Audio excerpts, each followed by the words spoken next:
morning, everyone. Hello, good morning. Good morning.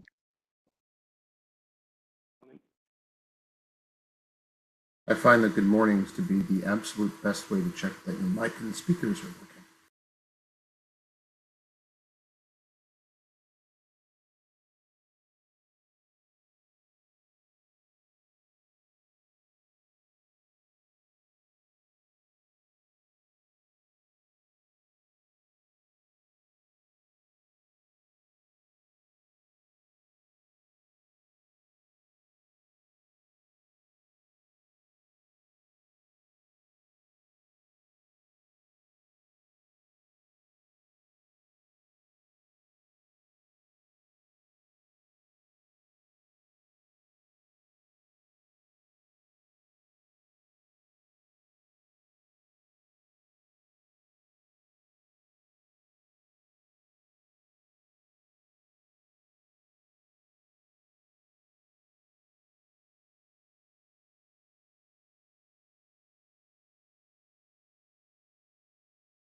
Good morning, all.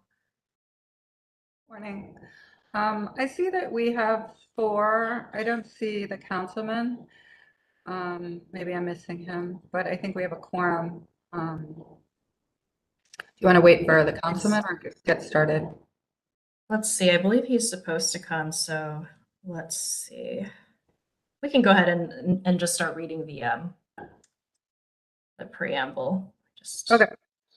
Yep. All right. Morning, everyone. In compliance with notification requirements, oops, sorry about that. Notification requirements of Ohio's open meeting law and section 101.021 of the codified ordinances of Cleveland, Ohio, 1976, notice of this meeting has been publicly posted. All boards and commissions under the purview of the City Planning Department conducts its meetings according to Robert's Rules of Order. Actions during the meeting will be taken by voice vote. Abstentions from any vote due to a conflict of interest should be stated for the record prior to the taking of any vote.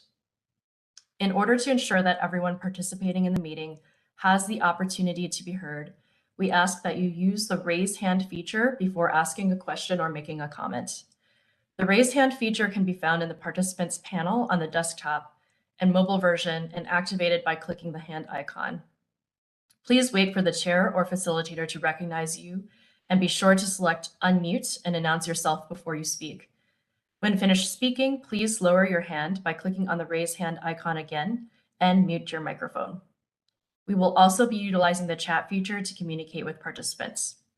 The chat feature can be activated by clicking the chat button located on the bottom of the WebEx screen. Call-in users can unmute by using *6. All meeting activity is being recorded via the WebEx platform. These proceedings are also being live streamed via YouTube. All requests to speak on a particular matter via our website and email have been considered. We have also received emails from those who have provided written comments on a particular matter. With that, Chair Curry. Okay, we can call the roll, Michael. Downing. Vincent. Booker. Michael Bozak, are you able to work with Chair Curry to do the roll call? Yes, I For bump some up reason, my I'm not microphone hearing here. the Okay. chair. Fluker. Yes. Curry. Present. Cray Scott.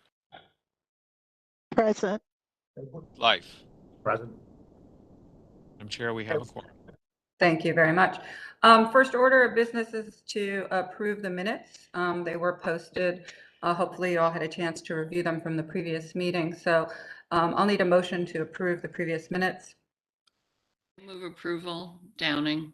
Second, Fluker. Okay, motion and a second. Can we call the roll? Downing, Yes. Fluker, Yes. Carey, Yes. McCray Scott, Yes. Slife. Yes. I do have a question for the director. As I was reviewing them, the question I had was, in the future, do you want us to provide comments in advance of the meeting if we have some edits, or do you want us to address them at the meeting if we have edits in the future, if there are any sort of gray area? Yeah, that's a great question. We do, I think because they are part of the public discussion, we should address them during the meeting and Okay. make the changes on request on record. Thanks. Okay. Okay. So for the future, I guess if we thought something needed to be altered a bit, we would bring it up. And then we would vote to amend the minutes with any particular change or not. So, okay, thank you for that clarification. All right, the first item is a zoning map amendment, which is a public hearing.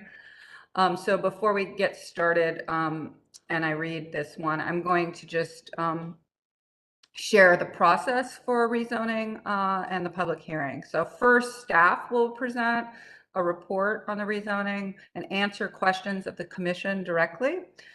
Second, we will hear some sponsor testimony. So that would be councilperson or anyone whose property is being rezoned.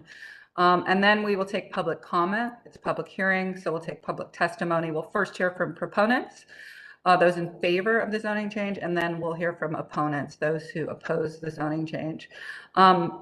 We will ask that you state your name clearly before you speak and your address if you're a nearby affected property owner, and you must keep your statement to 2 minutes or less. So with that, the first matter in the zoning is an unnumbered ordinance changing the use, height, and area district of parcels of land north of Cedar Avenue between 107th and Stokes Boulevard. Shannon, I assume you're going to present this one? Yes, ma'am. Good morning. Shannon Leonard, Chief Zoning Planner, City Planning Commission. So this is a proposal for a project that you all have previously approved. It is a site plan specific rezoning, so I'll walk you through the details of that.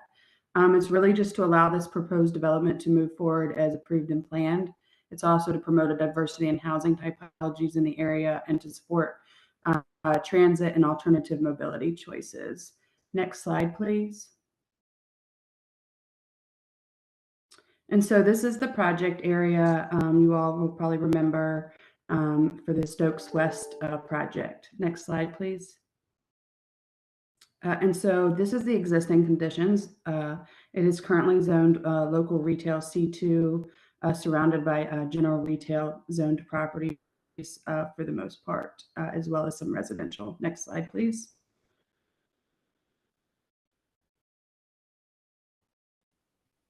Next slide.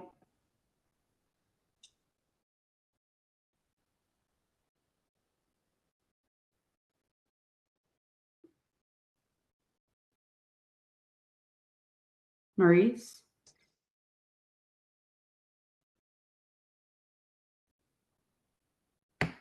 Did we lose them? I'm not sure. So they're on this property. Okay, I apologize. So this property is currently zoned local retail. We're proposing to change it to limited retail H3 to allow for the residential to go forward, but as well as to allow for the density and the heights that are being proposed here. Also, there are some existing map setbacks on the property, and so we're also proposing to remove the 43-foot setback along Cedar that's from the center line, and proposing to add a 0-foot and a 7-foot respectively on Stokes and on Cedar. Next slide, please. And I think Maurice has stated that he's lost some service here. So again, so this is the site development boundary. This is a site plan specific rezoning. And the purpose of that is because this will eventually be one large parcel. We are simply, and it's one property owner, we are rezoning this specific parcel for this specific project. Next slide, please.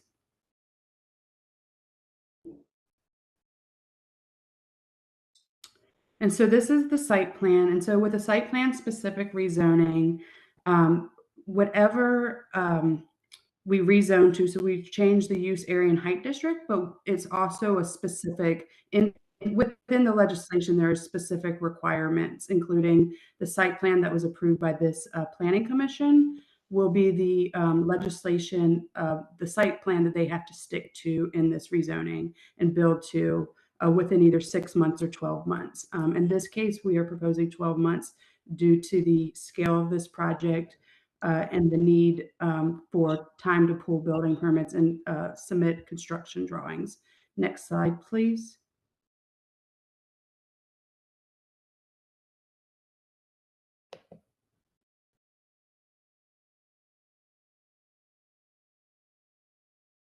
Can you all hear me? Yes, I can. Okay.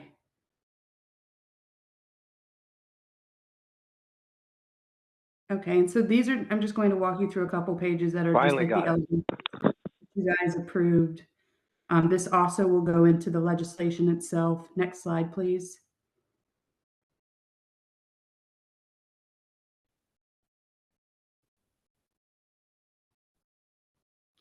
Again, these are just some renderings of the actual project that was approved previously. Next slide, please.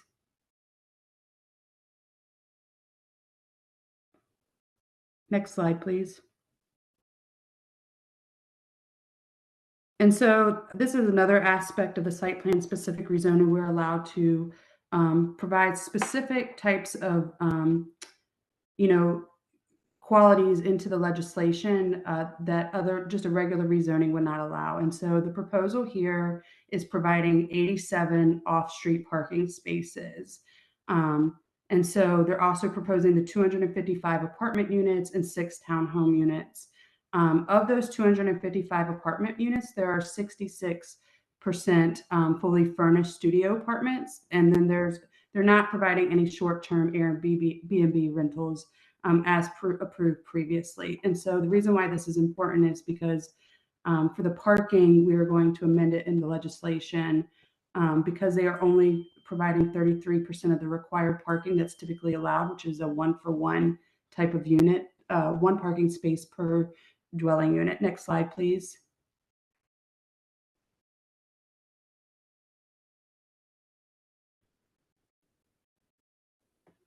Next slide.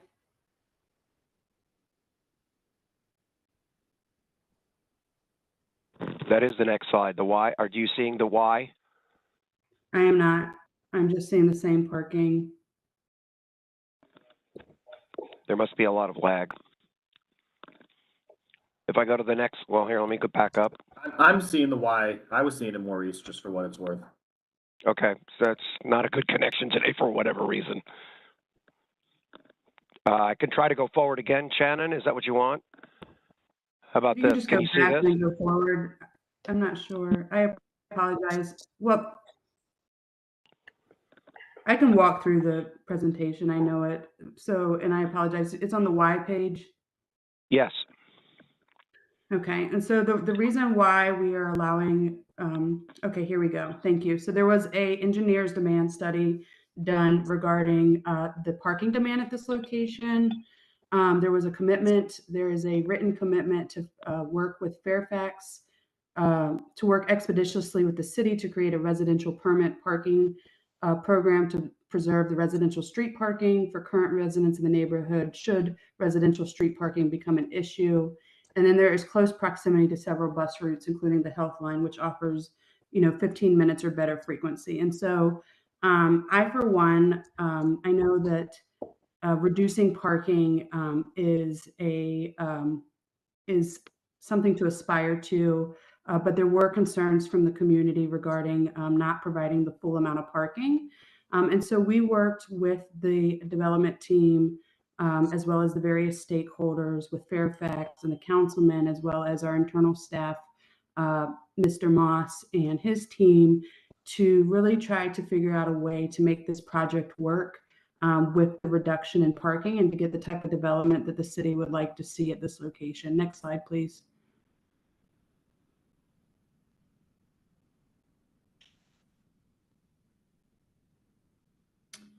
And so we worked with them to come up with some transit demand management strategies. And so for those that may not be aware, this is a set of strategies that is aimed at maximizing traveler choices. It focuses on understanding how people make transportation decisions and helping people use infrastructure that is in place for transit, ride sharing, walking, biking, and other active transportation modes. Also providing a list of choices that have been, so we provided them a list of choices that have been identified as the highest priorities that offer the greatest amount of opportunity and benefit to residents and visitors alike. And so this current site plan specific legislation requires within the written legislation itself, because we are exempting them from the parking requirements in section 349 of the code, it requires them to adopt and maintain some prescriptive TDM strategies. Next slide, please. And so the required strategies that they chose, they will subsidize transit passes at 40% subsidy to tenants not eligible for free or discounted passes as students or employees through either the Commuter Advantage program offered by the surrounding institutions as employers. And this is important since the majority of their units are furnished studio apartments. One can imply what the anticipated audience would be at that location would be students and employees at the local institutions that may or may not most likely have a car, would be able to use the transit system that is offered through their institutions or employers. They will also, residents can experience a cost savings if they opt not to rent a parking space. They plan on having electric car charging stations provided for 10 parking spaces initially, with infrastructure to expand to at least 50% of the parking spaces. The Director of Sustainability had some questions regarding this adopting this strategy, but the developer Acre has a direct investment with an electric charging firm to handle challenges, and they feel like the reduced parking requirements will not cause a grid overload. Next slide, please. And so for active transportation, they will work with the City of Cleveland to reduce traffic lanes, improve crosswalks, and utilize other traffic calming features to enhance the pedestrian experience. Streetscape improvements are planned to provide new sidewalks and landscaping surrounding the project site. They are providing secured interior bike parking for 150 plus bikes, and covered exterior bicycle parking will be provided for convenience. They will provide bicycle repair kits, air pumps, and adequate workspace for all residents and staff at the facility.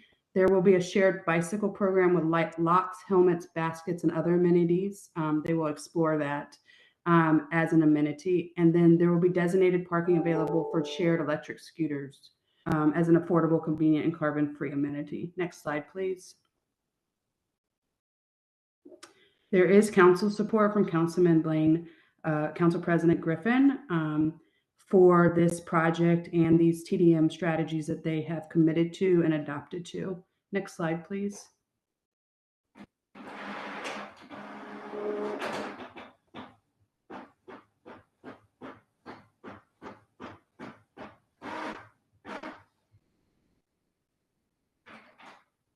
As I move to Yep, and so the proposal here is to be a site plan specific rezoning to limited retail H3 that is allow for the project to move forward at the density and the height that is being requested, and adding that 0-foot setback along Cedar. That was to bring the townhouses to really speak to Cedar Avenue frontage and to make it more walkable, and then adding the 7-foot setback along from the property line along Stokes Avenue to allow for the development itself, and then requiring the development team to adopt within the legislation those parking management strategies or transit management strategies to really allow for the project to move forward, the reduction in parking spaces, and really to encourage their residents in the surrounding community to think about alternate forms of transportation. Thank you. Yep. Thank you very much. Are there any questions for Shannon before we also see if there's anyone here who is a project sponsor or a representative to speak as far as a sponsor of the legislation or first I'll ask commission members, any questions for Shannon technically about the zoning? Yes, Madam Chair, this is a procedural and protocol question. Mhm. I'm a little confused at the sequence and order of events. I mean, technically, the commission has already approved this project, the demolition of the row houses and the project itself. And now we have a zoning issue before us. And doesn't feel right. It doesn't feel like, it seems kind of backwards, because if we vote not to approve this potentially, and then this is hypothetically, then there's no project. So I don't get how this works. Somebody needs to help me understand why we're talking about something that's fundamental to the success of this project that's coming at this time. Thank you. Shannon, you want to address the procedural issue? Yeah, yes, ma'am. Through the chair to the chairperson Fluker. So this project, understandably, I understand the procedural issue here, where the zoning should be in place before the project comes before you and is approved.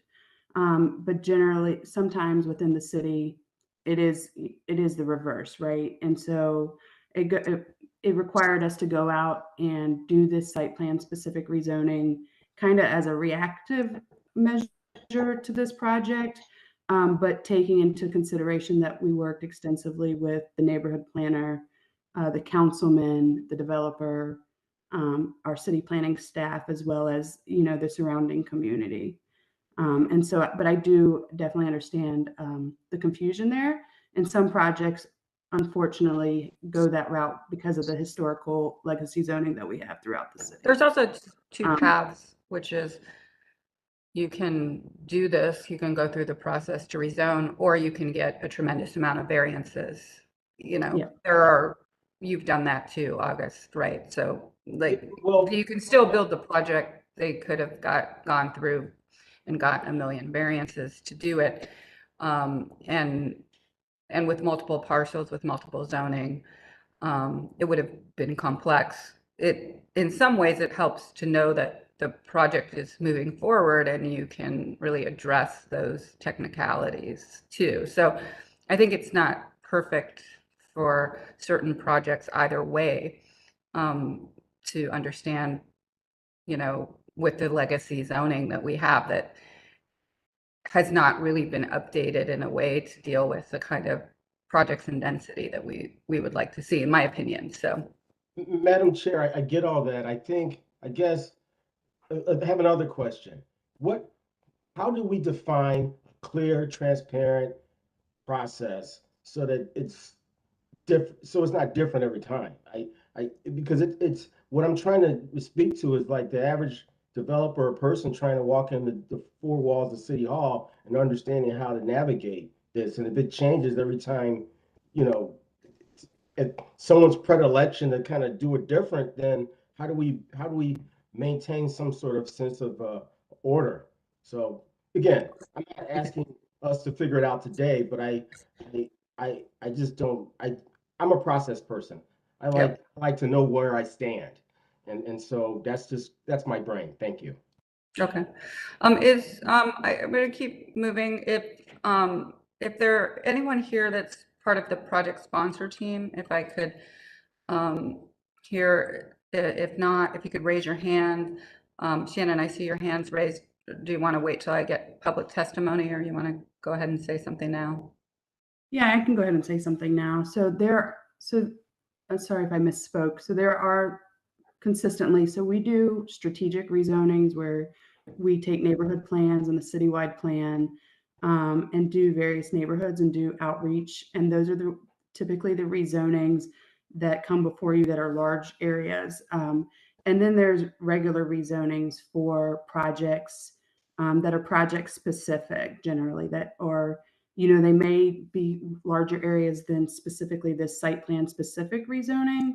But we have been doing pretty much project specific rezonings all year, generally because of a staffing issue, but also because there's a lot of projects, and for those projects to move forward, they require a project specific rezoning. So this is something that we do all the time.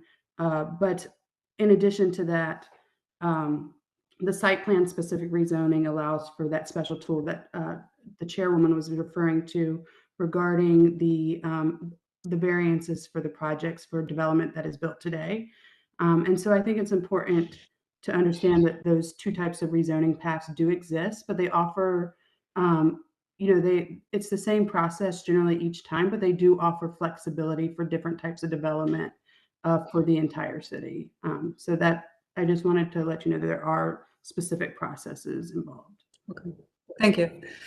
So now I'm going to take public testimony. First, we'll ask that you raise your hand if you're here to speak in favor first of the zoning change, and I'll call on you if you want to raise your hand. I don't see anybody. If there's anyone here to speak against or who's opposed to this zoning change, if you could raise your hand and I will call on you.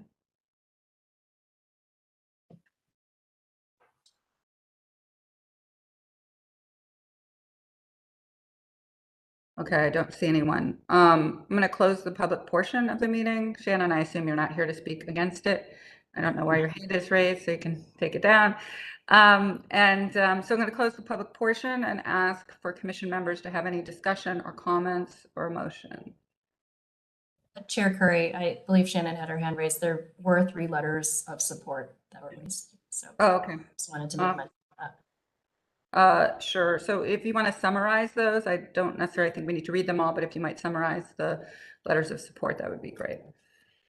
Yes, we received 3 letters of support from neighboring stakeholders and a resident of the neighborhood, just expressing their support for the project and expressing support for the density at this location due to all the nearby institutions.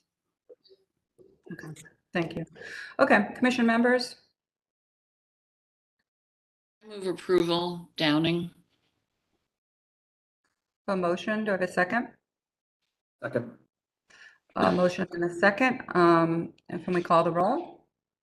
Downing, Yes. Fluker, No. Curry, Yes. McCray Scott, No. Slife. Yes. Motion carries.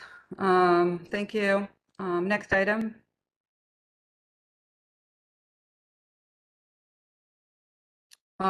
This is a townhouse development in a 2-family district, permanent parcel number 002-14061-023 and -060. This is on West 48th Street.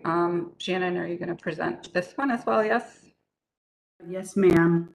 I think there's a delay in my slides. I apologize. Yeah, I think you should leave there's a delay in your also speaking. So if I were you, I would leave your camera off so you have more bandwidth. So turn your camera off as you present. I think that will help. The delay is actually on your end, I think. So yeah, your camera's still on, so I would turn it off.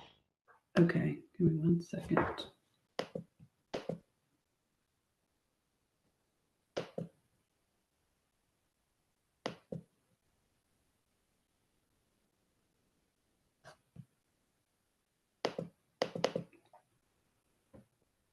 I apologize, I'm having technical difficulties.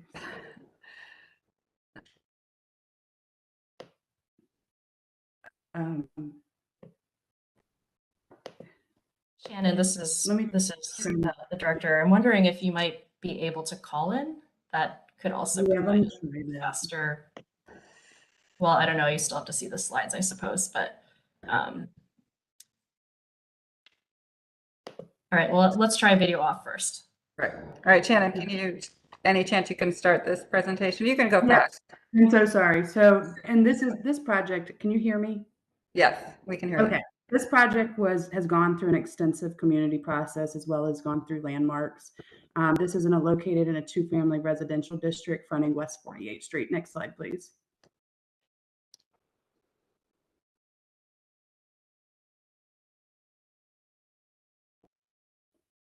And just as, so you know, the townhouse code, as you remember, anytime there's a townhouse use in a two-family district, you must determine based on specific section if this townhouse use shall be permitted.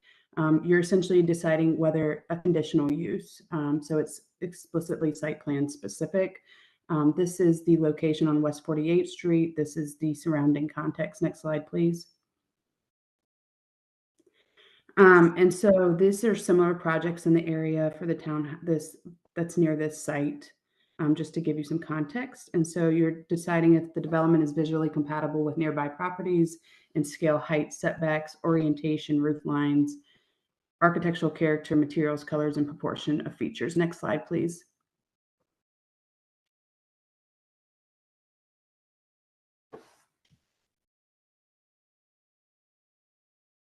I apologize. Again, this is just showing you the scale. So there is a single family house fronting West 48th Street. This is what Landmarks requested to bring it in context with the existing character of the street. Next slide, please. This is the site plan that was approved. Again, it's a single family house with a few buildings in the rear. There is an existing residence immediately south of this property. And so there was a lot of context taken in respective to that neighbor that is existing. Next slide, please. And so what you're seeing here on the left-hand side of the screen is a previously approved view. And then the project, there was some lags in the project and it went through Ohio City and Landmarks, and they came to the project. The current rendered view is what was approved by Landmarks. And again, you're just making sure that this project is compatible with nearby properties since it is a townhouse use within a two-family zoning district. Next slide, please. And these are, again, some more renderings, what was previously approved and what they are proposing now that has been approved by Landmarks. Next slide, please. Oh. Okay. Can you clarify, do they meet the as far as like the auto court, the walkways, some of the, you know, the things that we are considering in terms of front doors? Yes. Having done, do they meet all those new requirements that we'd like to see? Yes, they do meet all the new requirements of the town that's in the proposed amendment to the townhouse code legislation. And so that is why there was a second approval for the project you see on the right. There's also Mr. Brunges here to discuss any specific concerns, as this project was done during my time away. So. Okay. Commission members? I move approval, Downing. Second, Fluker. Motion and a second. Let's call the roll. Downing, Yes. Fluker, Yes. Curry, Yes. McCray Scott, Yes. Schleif. Yes. Motion carries. Thank you. Next item.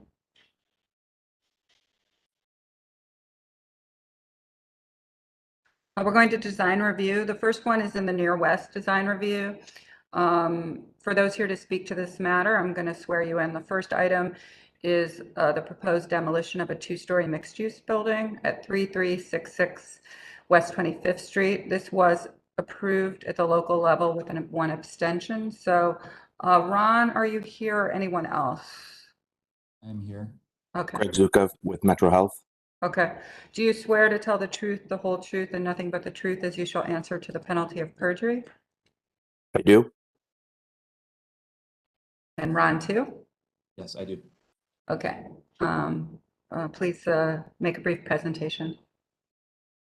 So this is going to be a proposed demolition that's in conjunction with new construction that's also being proposed later on in today's presentation to the Planning Commission. It's part of 4 demolitions proposed along the street in order to achieve a public safety building and a mixed-use building with multifamily and senior services in it. So if we look at these, the slide presentation is them in conjunction. I believe I was told that each one needs to be voted on separately, and that's the way it occurred in DRC as well. So if we look at 3366 West 25th, next slide, please.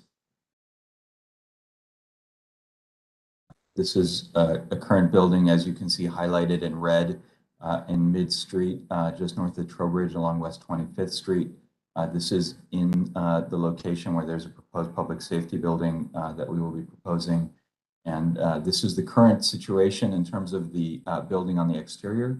As you can see, it's a red brick building. It has fallen into disrepair. The next slide will show the interiors of it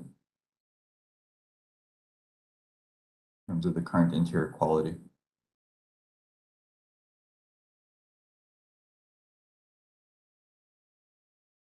Proposing for it to be demolished in order to achieve the public Metro Health public safety building that we'll be presenting later on in the presentation.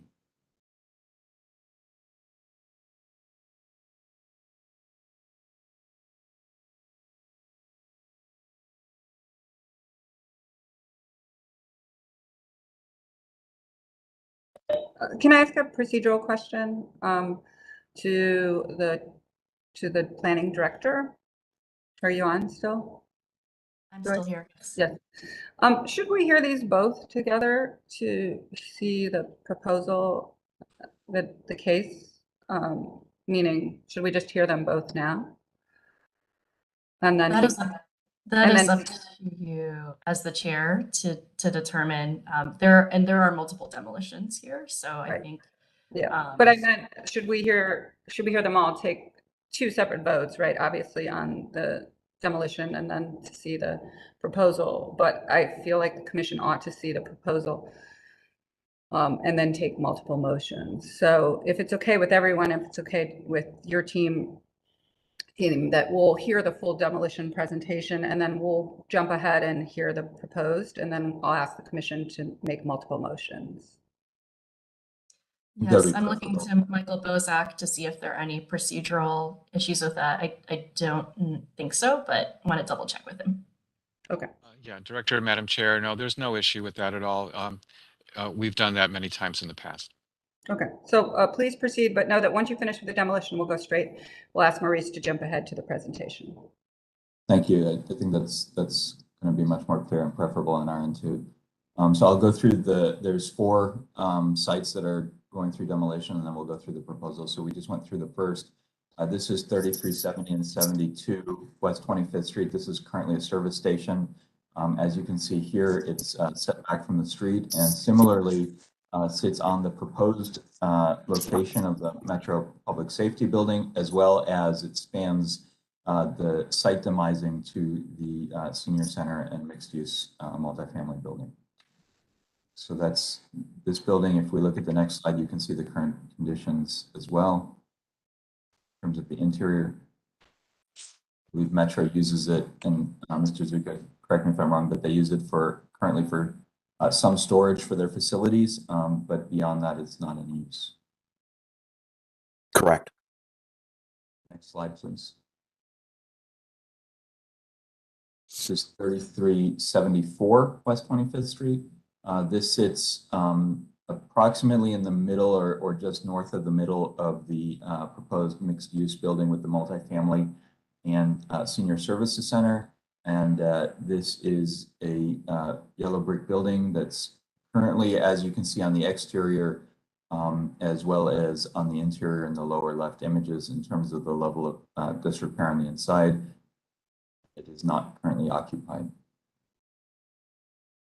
Next slide, please. This is on the corner of Trowbridge and West 25th Street. This is 3390 West 25th. These images are pre-fire. There was recently a fire in there that also created some additional damage. But what you can see here is the current state of the just pre-fire state of the building in terms of the similar level of disrepair on the interior, as well as the multiple repairs on the exterior, which yielded different colorations and different faces along both Trowbridge Avenue and West 25th Street. just as a general note to the commission, these are the areas that required approvals along West 25th Street for the demolition. There are some additional demolitions on West 30th Street that are not part of the purview, but will be proceeding with demolitions in order to achieve the project as well, sort of on the back side of the site along West 30th Street. Next slide, please. You can see here the images post-fire that are occurring on Trowbridge Avenue. This is on the north side of Trowbridge Avenue and the south side of our site. This is next slide. I don't believe there's more slides in this one, and we can go to the project presentation.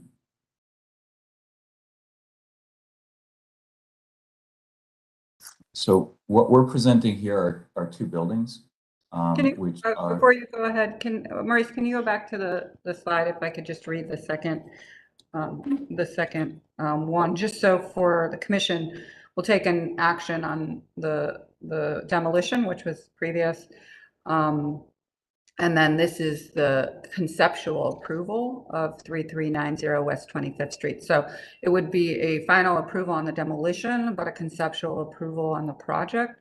And there were some recommendations from local to further develop the north elevation of the police station and consider Juliet balconies or other features on the front facade. And then we'll take a separate motion on this, but just wanted to clarify that. All right, Ron, take it away. Thank you. Just for clarification, this is two projects and they're directly adjacent from each other. They sit on two adjacent sites. So I think it's most valuable to present them together in their totality, but I will jump to create delineations so that there's clarity for the commission in terms of where the extents of each building is. Okay. This is West 25th Street and Trowbridge Avenue, like I'd mentioned previously in the demolition presentation. What we're proposing here is a 60-unit, 4-story mixed use, but it's a 60-unit, 4-story apartment building, and then a senior health and wellness center on the ground floor that's approximately 5,000 square feet, along with other ground floor amenities in the apartment building. And then that is about 2/3 of this elevation on the left. And then on the last third of the elevation on the right, what we are proposing is a Metro Health public safety building. Next slide, please. I wanted to highlight it here in terms of the overall plan along West 25th Street. It takes approximately half of the city block between Sackett and Trowbridge Avenue along West 25th Street here. You can see it in relation to the Metro Health campus that's sort of on the bottom of the image. And then I also wanted to highlight the site just south of Trowbridge Avenue, which is a future mixed-use development site. We are not ready to present that at today's commission meeting, but we have a little bit of just general information that we'll show at the end to give it in relation to the overall context of the street frontage and to give you an idea of what is being planned over there as well. Next slide, please.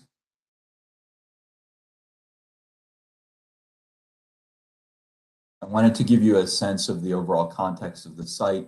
This is views either looking north on Trowbridge or looking on West 30th at the site.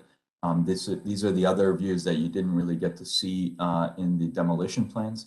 In terms of the current situation, both of a little bit of the buildings, but more of the overall general site, sidewalk, street, and giving you a sense of the context and the current state of the street and that area. Slide, please.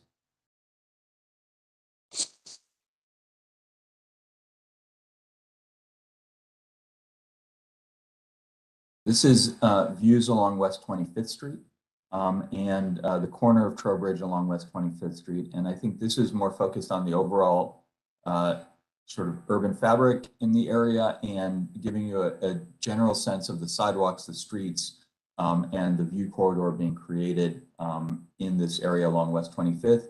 To give you an understanding, I know West 25th is a very long street, but to give you an understanding of the sort of hyper-local area that we're looking at in terms of our renovation and our work.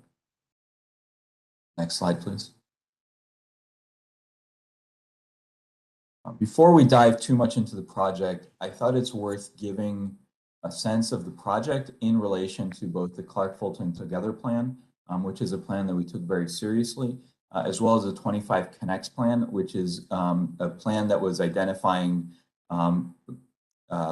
public transportation and opportunity within that. In addition to that, what we've done on the overall site plan that you can see here is overlay the 25th Street Central Green, which is a future proposed central green, which we're focusing on relating to much more than the current context of buildings because of the immediacy of that in terms of the timing and relation to the future of the community, and working in partnership with the Clark Fulton plan to make sure that we are doing our best to identify and work as an improvement to the community and to the overall trajectory of this community and the plan. In terms of the building situation here, you can see that they're situated in relation to the Clark Fulton plan, both in orientation and scale, creating an urban overlay sort of district type of building that's really up against West 25th Street, and creating that corridor.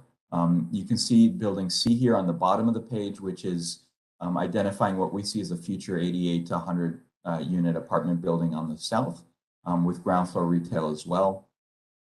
Framing Trowbridge Avenue and creating a sort of monumental view towards the green from the community, as well as creating that urban edge along West 25th Street. In addition to that, you can see the dotted line of our site perimeters, particularly along West 25th Street, that we're actually setting back the building a little bit more, approximately 8 feet, which is the near maximum urban overlay district setback. But what that's going to give us an opportunity to do is allow for the future transportation to move to the south, and give a greater space for planting and pedestrian movement along West 25th Street, promoting that pedestrian access way that we see as important, particularly as it relates to the 25th Street Green and promoting healthy living and walkability within the community. Next slide, please. So I just want to go into a little bit more about the master plan. We can go through these a little bit quicker, but really the master plan, in terms of some of its findings, in the neighborhood, and the commission has previously approved this plan, and I'm sure is well aware of the contents of it. But some of the main findings of the plan were disinvestment in the neighborhood and the community, in particular in housing, the large number of lack of affordable housing, people paying more than 30% of their income, in particular how this was impacting seniors, or as the community ambassadors call them, legacy stakeholders. So that's really what this project is trying to do. Initially, when Metro Health looked at developing these sites, prior to the plan being developed, we were looking at doing something for medical residents that work at the main campus. But then as we went through this process with the councilwoman, with the city, and with the local Metro West Community Development Organization, we really understood that the main need for addressing affordable housing for seniors. And so that is why we, because of the plan, adjusted and changed the programming of the site. So to address some of these needs and issues, the master plan created 8 forward movements or recommendations for initiatives. And one of them was, some of them were assembling properties to be developed and to bring investment in the neighborhood and the community, and in particular focusing on some of the main corridors and intersections, and West 25th and Clark and Fulton were some of those areas. You go to the next slide. In addition to that, one of the findings, or one of the recommendations of the plan is, as we start to assemble those, trying to create a branding or a character for the neighborhood and the community, and create these sub-districts within the neighborhood to give them a sense of character, a sense of place, and to start to look at creating a common language of design along these corridors. And these development sites that we're bringing today, as you saw, is a unique opportunity to really help to implement this recommendation. Next slide. And then also looking at ways to create gateways as we start to identify these sub districts within the neighborhood and the community, and also making sure that we have good connections between districts and really creating gateways and prominence, emphasizing pedestrian friendliness, multimodal connection points, bicycle, public transit, and looking for ways to enhance pedestrian friendliness and safety. And so that is, again, one of the things as we look at developing these two, not only these two sites, but also the previous development that we've done, the Via Sana, the affordable housing project that will be opening next month, and the park that we are in the process of developing right now. Next slide. And then lastly, another main finding of the recommendation of the master plan was to create public realm, to enhance opportunities to have more public prominence.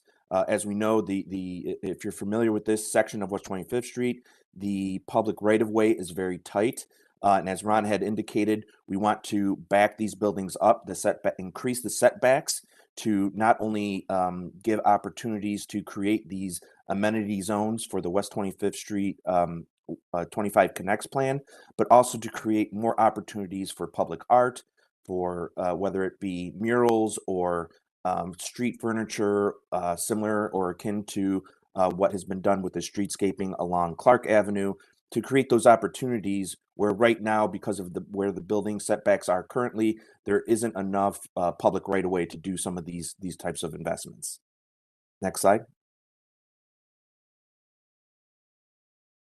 And then again, this is just a lot of the folks that this really wanted to show that this was a very intentional planning process. Many voices were part of this. We even had a community meeting prior to going to the design review, local design review, where we introduced the concept of the senior housing and the public safety building with community. We started to have those conversations. We're going to continue to have those conversations as we further develop this concept for this site. Again, trying to get as much input as we can to make sure that this is living up to the recommendations of the master plan. Next slide. So I want to just kind of step back again. I know that both at the design review and often when we have come to present projects here at the Planning Commission, there's often been a request for kind of context and a broader perspective. So this is really the future master plan, if you will, around the main campus of Metro Health. I identified some of the buildings that are completed, but also under construction. One of the big things that we wanted to show with this is that, with the concern of traffic and parking, as this is a lot of traffic movements and people moving, wanted to show that one of the things that we're doing right now is we're preparing to open up a new access road at the intersection of West 25th and 71, just north of the freeway. This new access road will alleviate and take off a lot of the traffic that you see on West 25th Street presently of patients, visitors, and employees coming into the main campus. With this new access road, all of that traffic will be diverted off of West 25th onto this new road. We call it View Road, that goes through the back of the campus, and you can access the future visitor parking garage as well as the new employee parking garage, which helps to alleviate and take a lot of that traffic off of West 25th Street, in particular when you're seeing shift changes throughout the day. So this will help to, again, calm down traffic. We're going to continue to have and work with the planning department to look at ways to make those connections from the west side of West 25th Street to the park itself.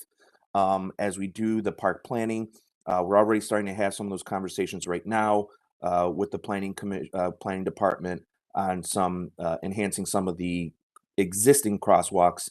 But again, this is a ongoing iterative process that we continue to work on. Next slide. So I think in terms of highlighting the differentiation between the two buildings, this particular site here that's being highlighted in red is the West 25th apartment building, which is the mixed-use building with the 60 units of multifamily, as well as the ground floor senior services community center. So this is the particular portion of the site as it sits in relation to that. And it sits on Trowbridge and West 25th, and it goes all the way back to West 30th Street, as you can see highlighted there, spanning both streets. Next slide, please. In terms of the technical information on this, what you can see here is that the actual proposal is for 64,218 gross square feet. And it sits on about 1.04 acres or 45,400 square feet of lot area. And it is sitting along Trowbridge and West 25th, where the apartment buildings are going to be along there. And then the Senior Health and Wellness Center will be on the top portion of the actual proposed building.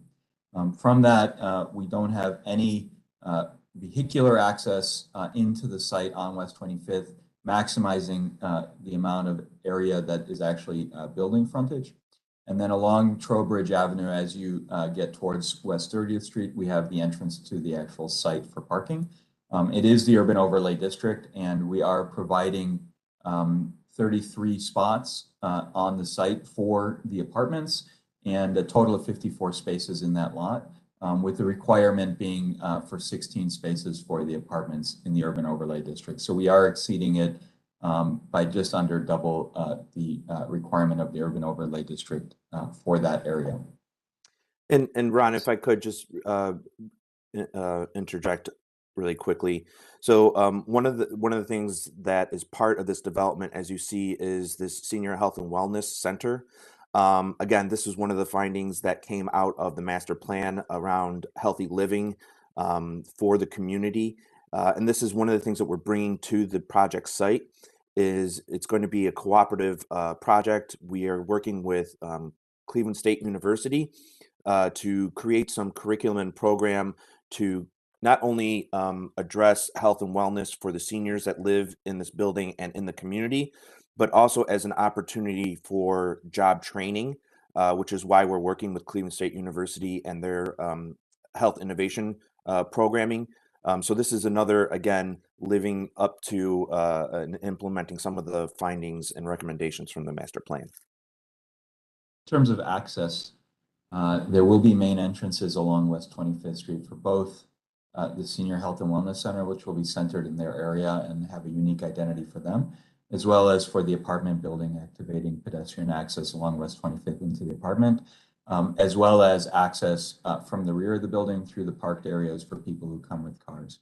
There's currently a bus stop along West 25th Street in front of approximately the top half of the apartment portion of the building. One of the things that we've identified is that the 25 Connects plan actually shows it shifting to the south side of Trowbridge Avenue.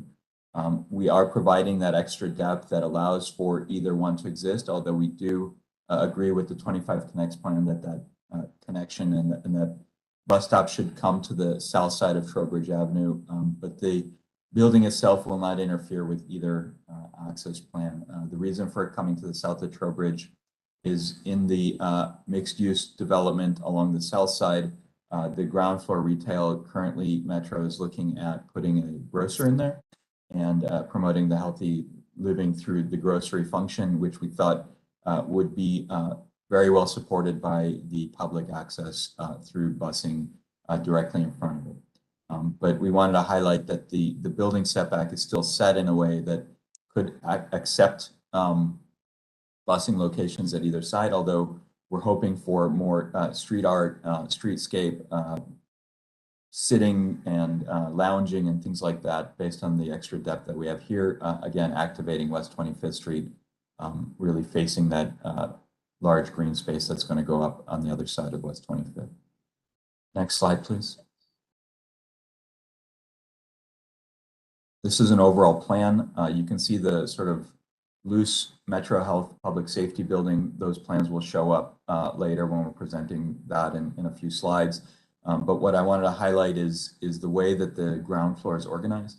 We've put as many activating features along West 25th as possible, both in terms of the commercial space, the senior services center that you can see with its centered entrance, as well as all of the amenities that go towards the apartment building. So along with the main entrance, we have a fitness room and a community room facing West 25th Street, as well as administrative offices that will yield activity and create a sense of use within the building for as long of the hours as possible, and creating that connectivity between pedestrians, taking advantage of the views out to the green, and creating that relationship to West 25th Street that we see as so important for the project.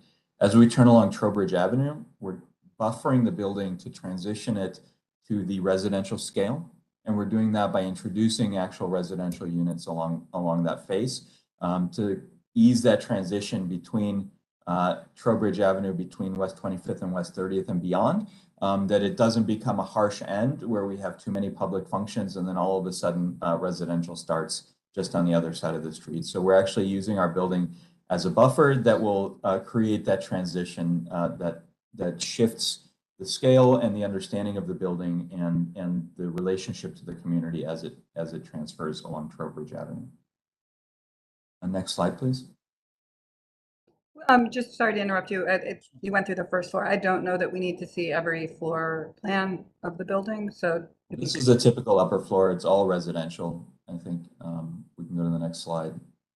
I don't think there's anything else to say. There's no other functions on the upper floors besides residential. And then in terms of the site for the Metro Health Public Safety Building, it abuts directly to the north of the site that we just looked at along West 25th. It sits along approximately the middle of the block between Trowbridge and Sackett, just to the south of the middle, as you can see here. And it's similarly situated to what we had looked at and follows a lot of the guidelines that we had just looked at for the West 25th apartment buildings. Next slide, please.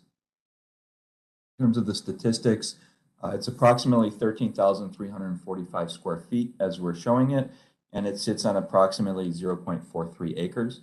It is in the urban form overlay district as well. We are using the same setbacks with the same logic and desires as we just presented to the apartment building to the south. And then in terms of the relationship, it also has a pedestrian entrance along West 25th Street, as well as employee entrances and other entrances required for the public safety building from the back. In terms of the vehicular access, people coming in and actually coming to park their car, there's a separate lot, as you can see here, for this particular site. And the access will be along West 30th Street with a curb cut to get cars into the back and for the public safety vehicles and the other employees to have access to that, as well as what you saw Mr. Zuka present in terms of the overall master plan with additional parking available sort of around the site on the Metro Health campus area. We are still in the urban overlay district. We are required to have 13 spaces, and we've provided 15 for this area. Next slide, please. These are the plans giving you a general sense of the building and its relationship to West 25th, similar to what we had looked at before. What we're trying to do is activate as much as possible the public functions along West 25th Street, creating a sense of activity along the street. One of the main key features that you'll see both in plan and elevation is actually the staircase, highlighted here, stair A in the lower right, which we see as something that's both promoting a healthy lifestyle and creating an activation vertically and showing people moving through the space as much as possible. It's something that is typically seen as a back of house element that we're actually keying in as one of the feature elements of the project.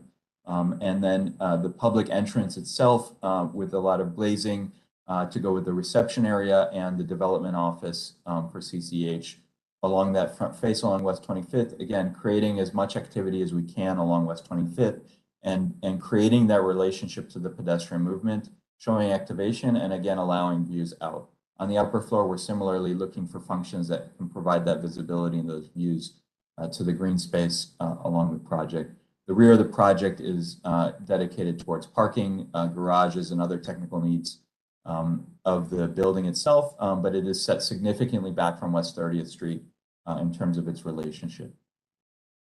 Next slide, please. So this is a highlight of the West 25th Street apartment portion of the building. You can see the public safety building highlighted in sort of a gray muted tone, and we'll look at that building separately.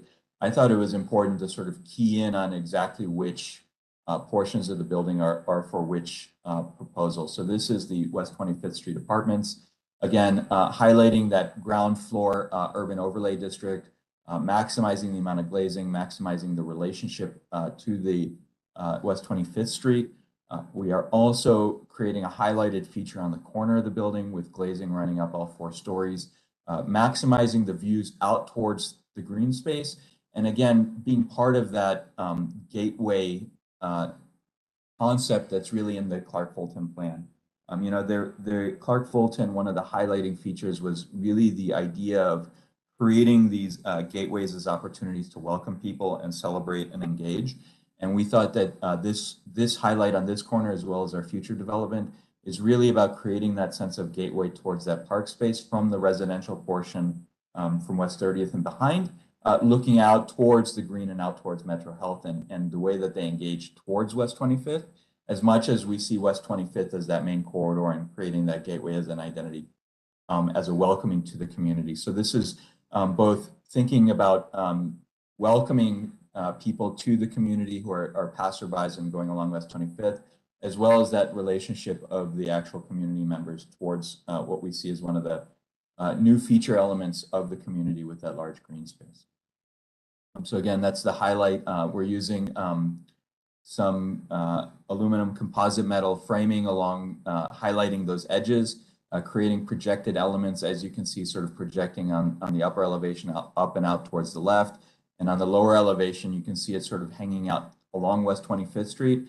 We see that as an opportunity for identity, branding, signage, and sort of existing in the perpendicular to West 25th Street in a way that I wanted to make sure is understood, because in elevation, when we just look at it as a true elevation on West 25th, it doesn't really show up so much. But I think in an experiential way, as we get past conceptual and through schematic and into the continued development of the project, we'll show more views of this where it actually projects out and gives an opportunity for visibility for vehicular and pedestrian moving along West 25th to actually create a sense of experience and an identity moment for the building.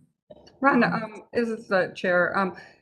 Excellent presentation. If you could just move a little more quickly through the rest of your slides, just because we have a really full agenda, but you know, love the presentation. Thank you. It's okay. Thank you. So the next slide, please.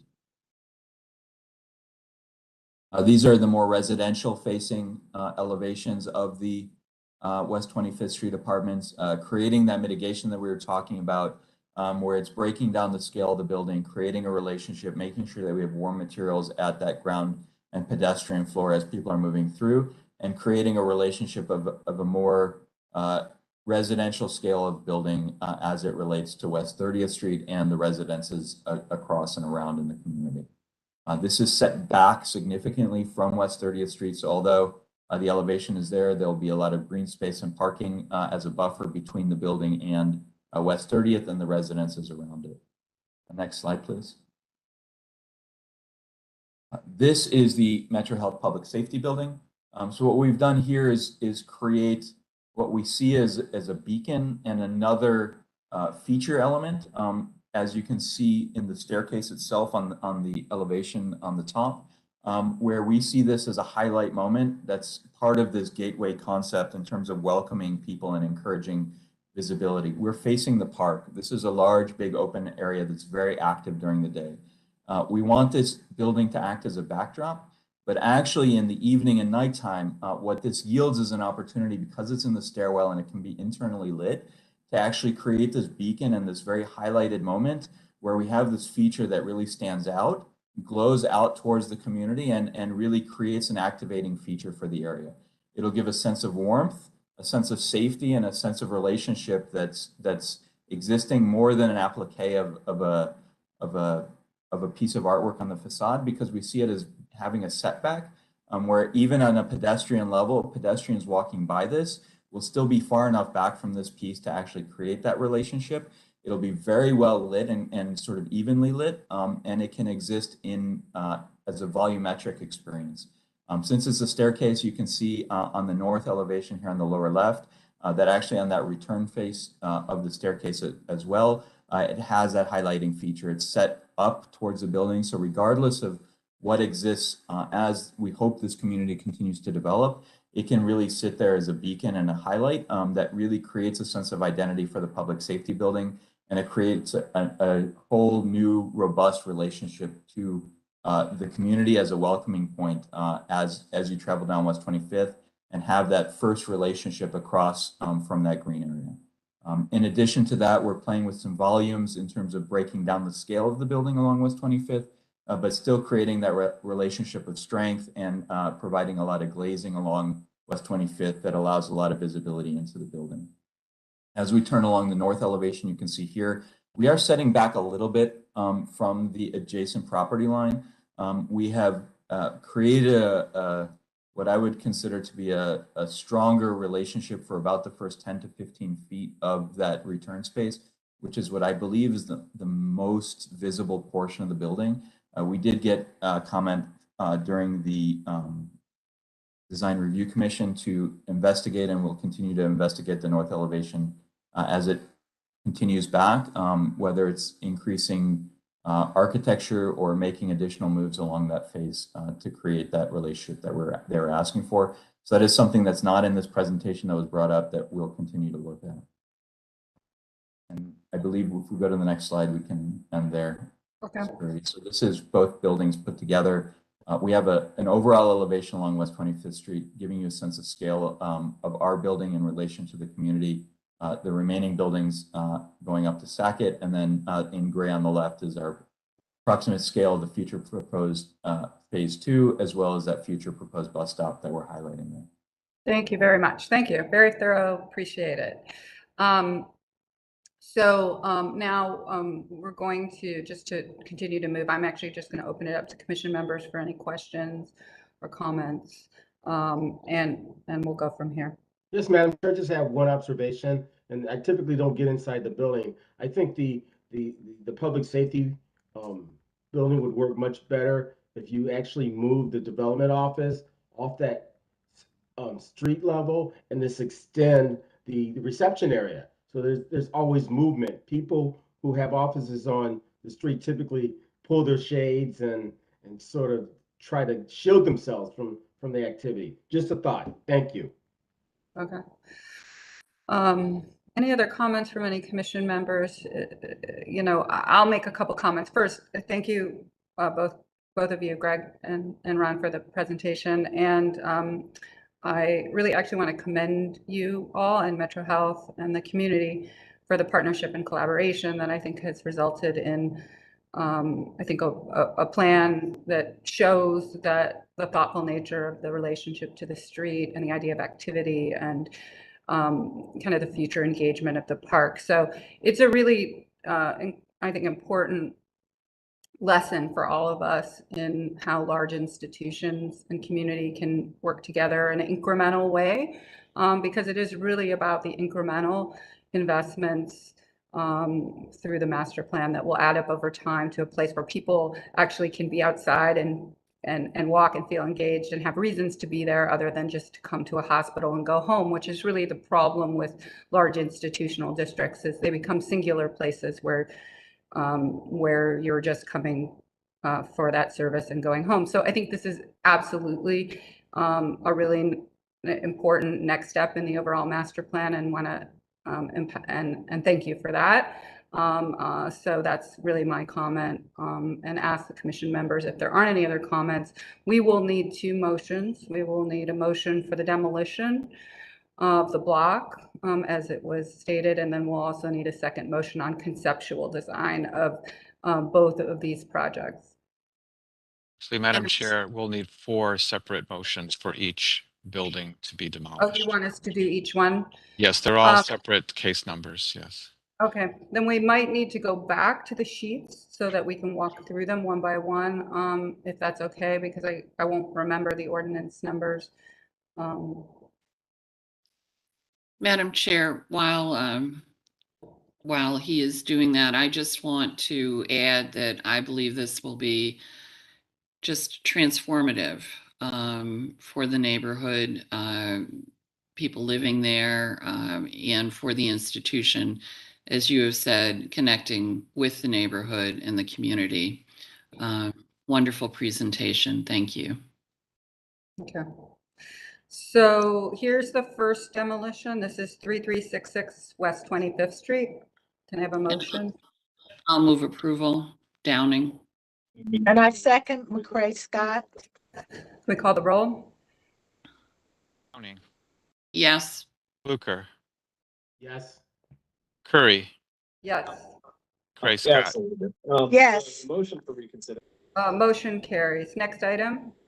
This is the demolition of the second building, 3370 West 25th Street. I move approval. Downing. Second, Fluker. Call the roll? Downing, Yes. Fluker, Yes. Curry, Yes. Gray Scott, That's a Yes. discussion. Slife, Can someone Yes. who's not speaking unmute themselves? Next item is the demolition of 3374 West 25th Street. I move approval. Downing. Second, Fluker. Motion and a second. Call the roll? Downing, Yes. Fluker, Yes. Curry, Yes. Gray Scott, Yes. Motion carried. Oh, sorry. Yes. Motion carries. Next item is 3390 West 25th Street. I move for approval. I second. Downing. Call the roll? Downing, Yes. Fluker, Yes. Curry, Yes. McCray Scott, Yes. Slife. Yes. Motion carries.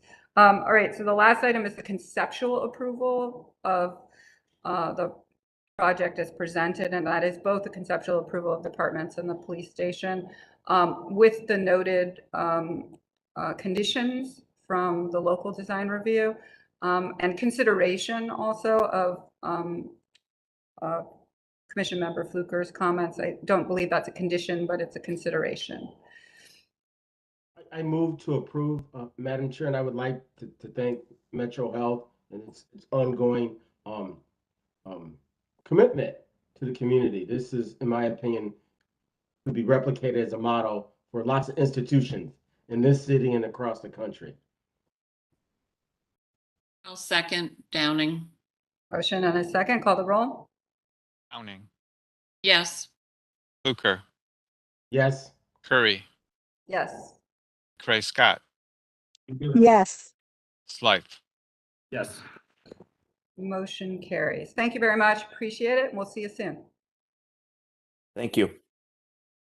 The committee, thank you for all your comments.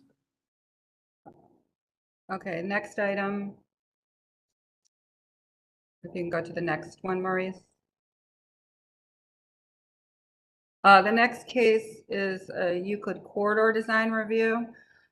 This is the Cleveland Clinic Neurological Institute. It's new construction. This is for schematic design review. This is at 2083 East 89th Street.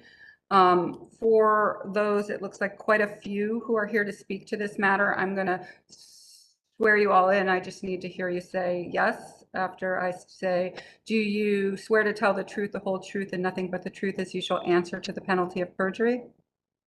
Yes. Yes. Yes.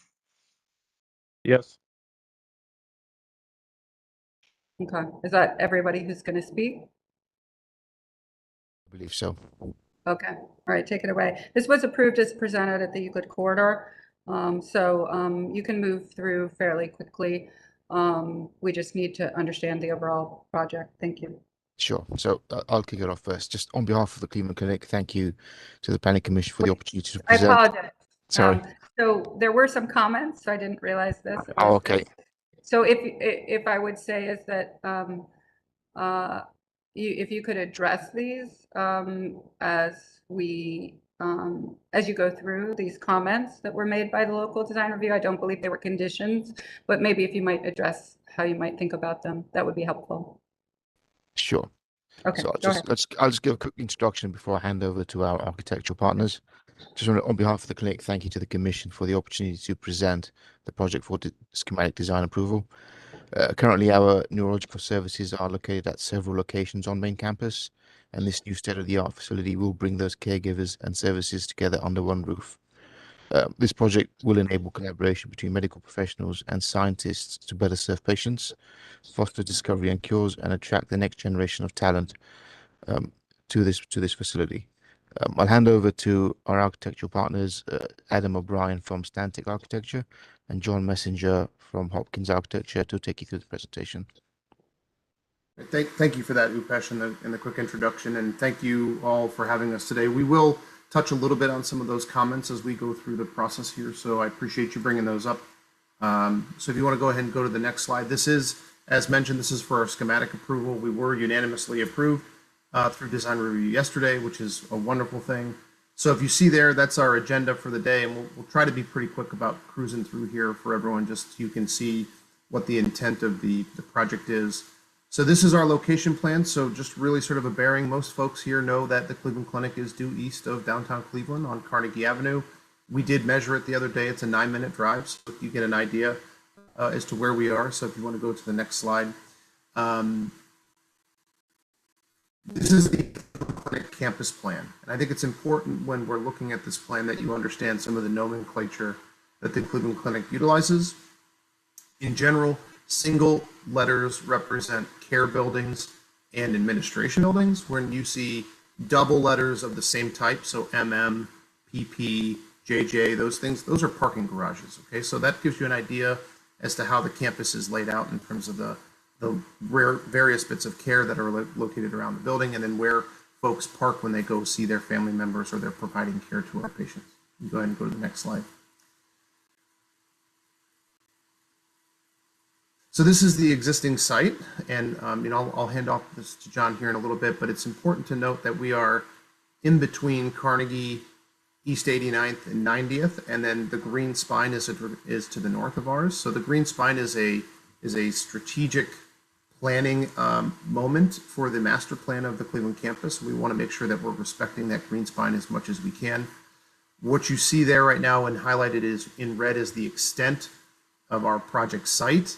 It does touch that pedestrian walkway that currently connects the existing MM garage to the main campus of the hospital. We are planning on, through construction, maybe interrupting that pedestrian site a little bit, or that pedestrian sidewalk a little bit, but it will come back into use at the end of the project. But in the meantime, we are going through a demolition project, and we'll touch on that later, for the P and PP building. So if you want to go to the next slide, you'll get a highlight in terms of how we're looking at the building and its connectivity to the surrounding structures. And with that, John, I'll let you jump in and start talking a little bit about our approach as a team. Good morning, everyone.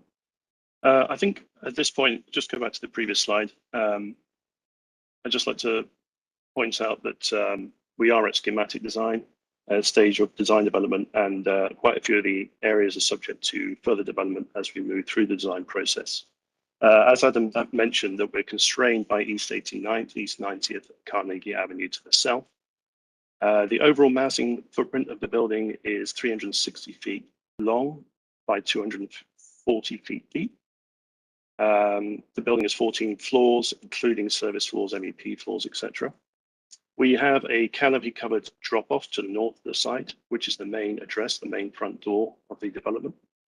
And this gets any potential traffic away from Carnegie Avenue up East 89th Street to go into a loop configuration there, which contains 4 lanes of drop-off area entrance into the building. We have a skyway connection at level 2, which connects the MM garage and building M to the east. And as Adam mentioned, the path on the green spine going east-west will be reinstated. There's areas of landscape and green planting at the interface with the existing sidewalk to integrate this site into context, which we'll go into in a little more detail. We also have a sky garden to the south of the building, level 2, to provide an area of respite for patients and visitors. And again, I'll go into more detail on that. Next slide. So this is a view from the northwest, sort of the opposite view from what you were just looking at, showing the massing of the building relating to the adjacent buildings. As I said, the building is 14 floors in total, coming to a height of 243 feet, along with one basement. In terms of relatively height, the Clickman Tower is 218 feet, which is to the east of the development. And what's important about this is the 100-foot datum setback, which we've introduced. This reduces the scale and impact of the building on Carnegie, and also relates the buildings to the adjacent buildings, which are around 100 feet tall. So it gives it a sense of placement on the site, as well as impact relief on Carnegie. There's also a pedestrian scale to this building, which you can see when I take you into further detail. Next slide. This is again a view from the northwest, taking you through an idea of the functionality of the building. As you can see clearly here, the form and the massing reflects its function. On level 1, we have a public lobby, a cafe, a conference area, and some clinical spaces. There's the Skyway link you can see there in the dark blue, linking the two adjacent buildings. Levels 2 through 5 are outpatient floors. Level 6 in orange is surgery. Then we have levels, well, 7 is a setback MEP floor. Then level 8 in yellow through to 11 is inpatient floors. Level 9 is a shell floor, and then there's 2 levels of MEP on top. Approximate floor plates, outpatient around 89,000 square feet and inpatient 75,000 square feet. Next slide.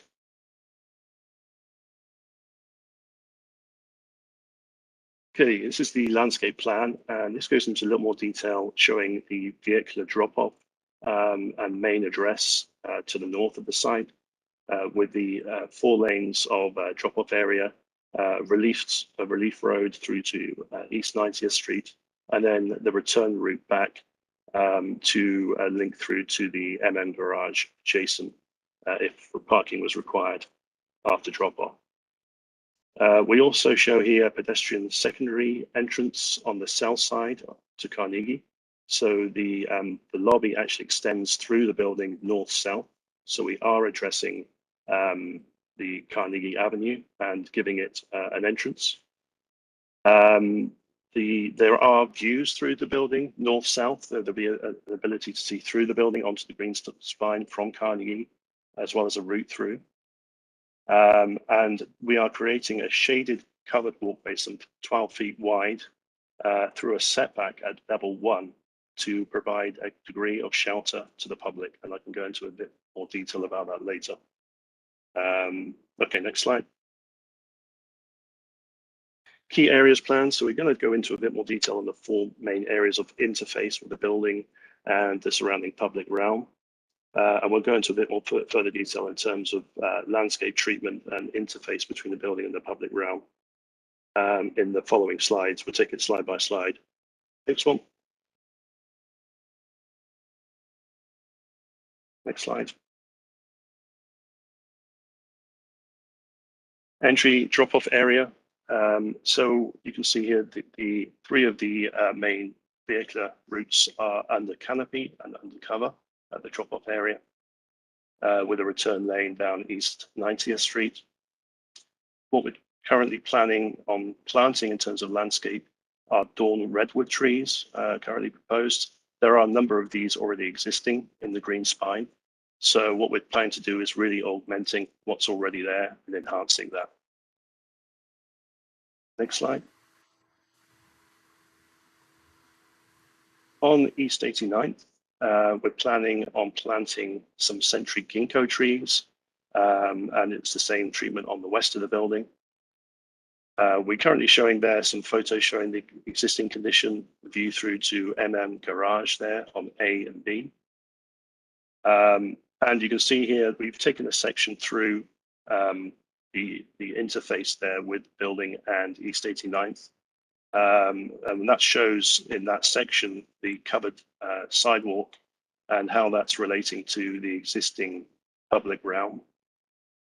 The site slopes from north to south, so the south is slightly lower with a level difference of some 3 feet. However, we're connecting the new covered sidewalk with the existing sidewalk with gentle gradients. So it's fully connected. It's not a completely separate route. It's part of the public realm. Go on to the next slide. We can see that in a little more detail. So this section shows the grade differences and how we're making up for that with a zone of landscape. The covered sidewalk there is some 12 feet wide with a 15-foot wide zone for landscaping, followed by the existing sidewalk. And then obviously it drops down into East 89th Street. Yep, okay, next slide. On East 90th Street, again, we're using the century ginkgo trees.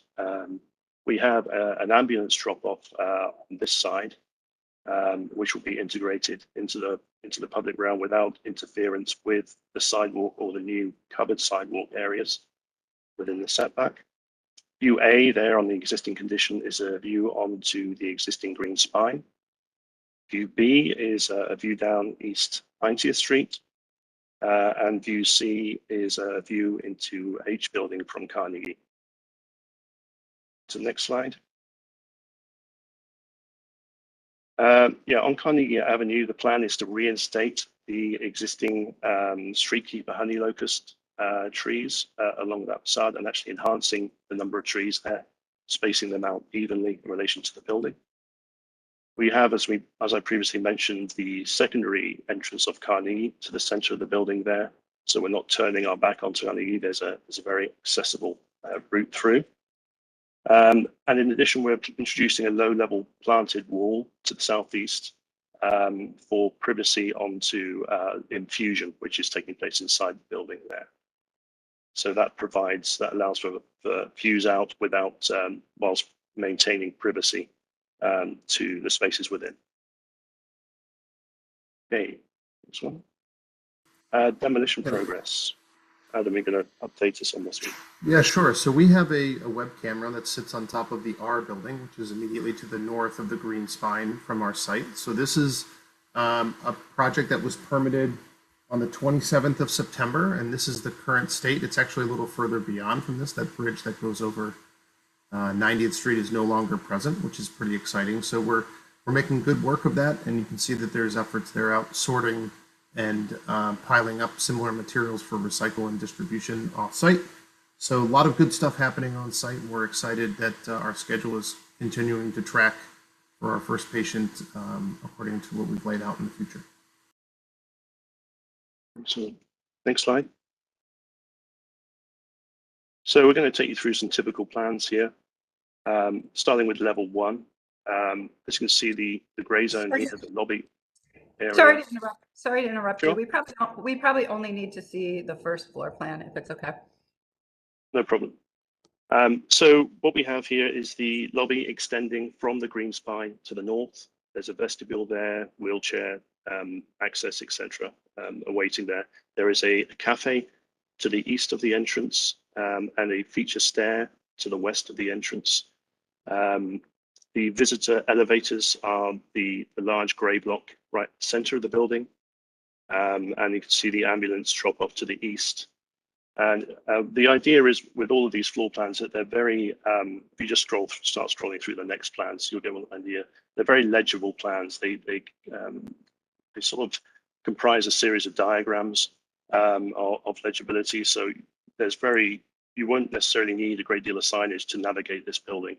There's light at the end of corridors. There's open spaces allowing views out and light in.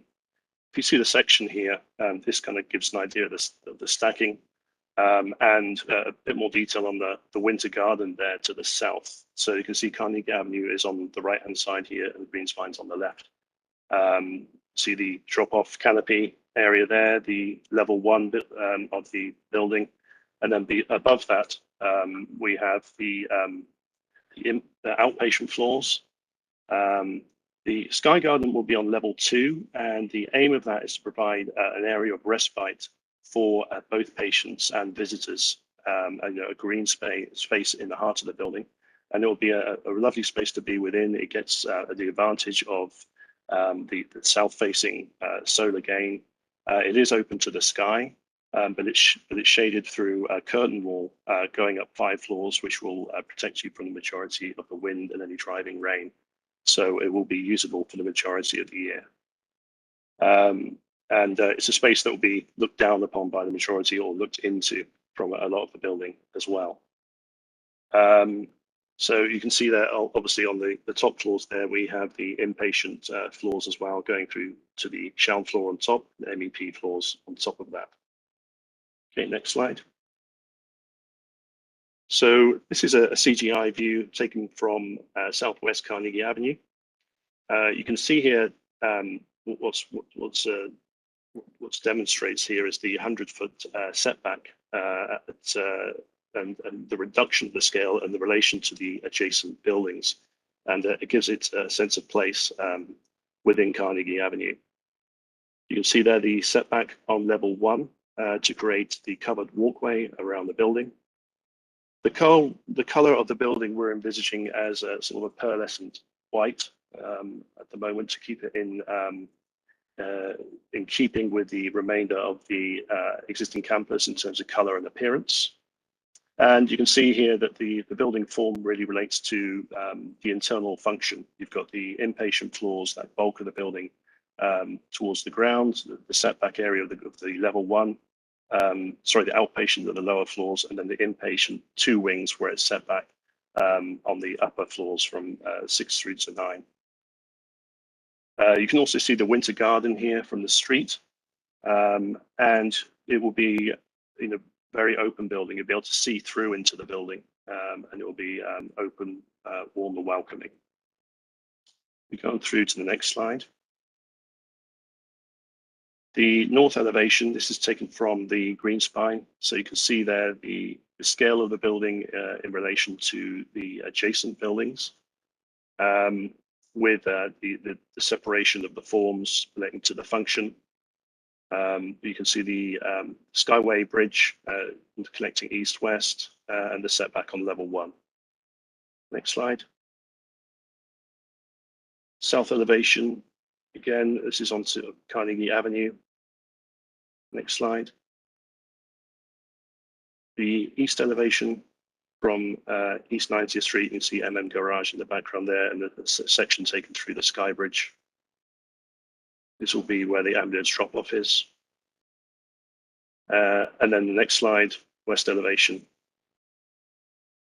where you can see building M in the background, Carnegie Avenue to the right. Next slide. So this is a view taken from the green spine. This shows the entrance drop-off area and the canopy which extends beyond it, the Sky Bridge which extends east-west, and it shows the kind of the main entrance to the building where people will be arriving. So it just gives a sense of the overall scale and proportion of the building, which I think we very carefully considered in this case. I think that wraps it up in terms of a quick run through. Okay, thank you very much. Appreciate it. Okay. Commission members, questions or comments? Yeah, social commentary. Of course, you're going to get that from me at least once a meeting. I'm resolved to know that the clinic has no desire to improve the urban fabric of the community or the city.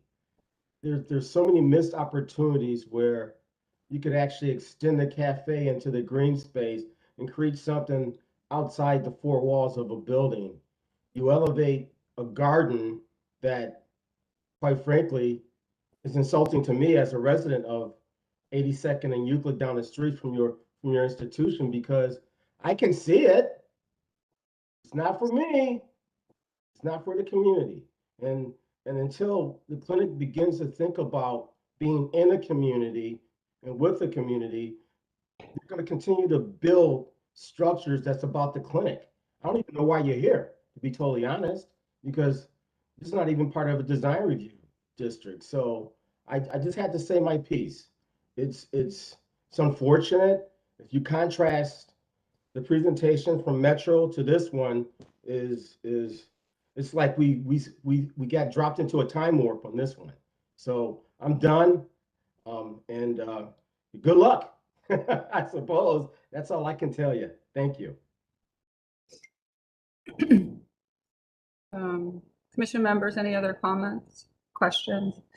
I do have a suggestion. It's probably not for you guys because this is a specific project in the campus, but you described the green corridor or whatever in the middle of the campus, but it might be useful to revisit the entire ground plane of the entire campus and master plan as an idea. And I don't mean the way that you describe public realm as trees or landscaping. I mean, to take a look at the entire ground plane from a use perspective and an entrance perspective, both interior and exterior of all buildings, and to see if there's possibly any opportunities across the whole campus to think about some of the more active uses or cafes or other things, as you described, might be in this building that could have both indoor and outdoor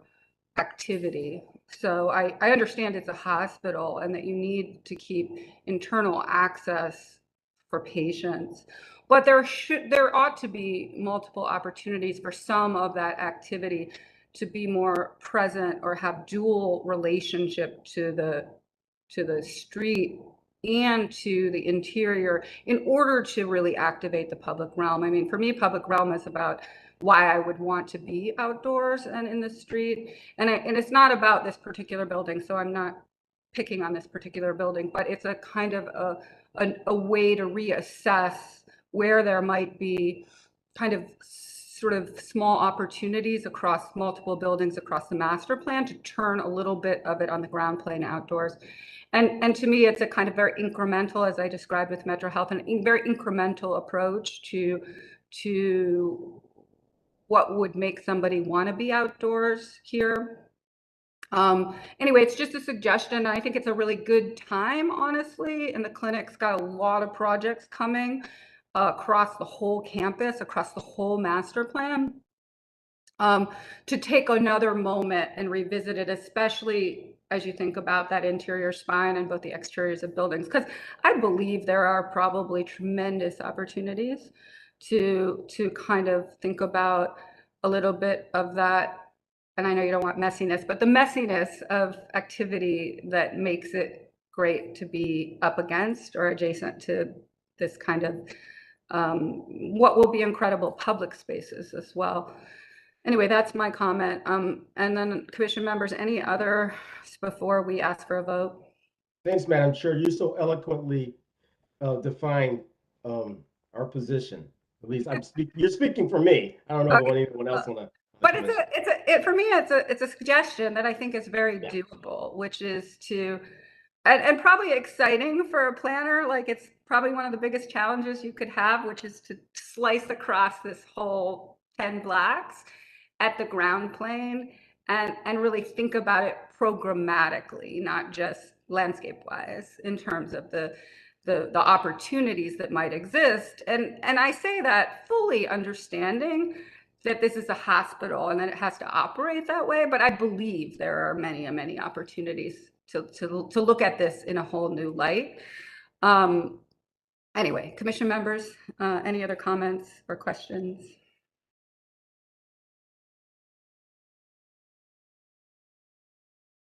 Madam Chair. Mm-hmm. This is Kim Scott, neighborhood planner, and excuse me, for the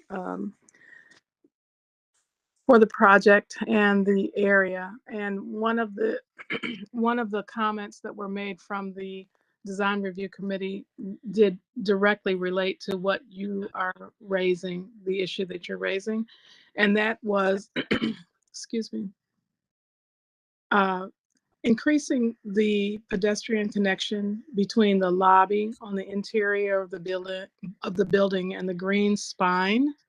The suggestion was to integrate a garden space or something activating where people, patients, family members could relate to and experience more than just something that's visual or a space to walk to from the building to the garage. And so I think that that's actually hitting on what a part of what it is that you're referencing. And I wanted to make that point, excuse me, articulated. Okay, thank you very much. All right, commission members, can I have a motion? This is for schematic, I believe, if I recall correctly. Yes, or seeking schematic approval. Are there any other comments or questions? Can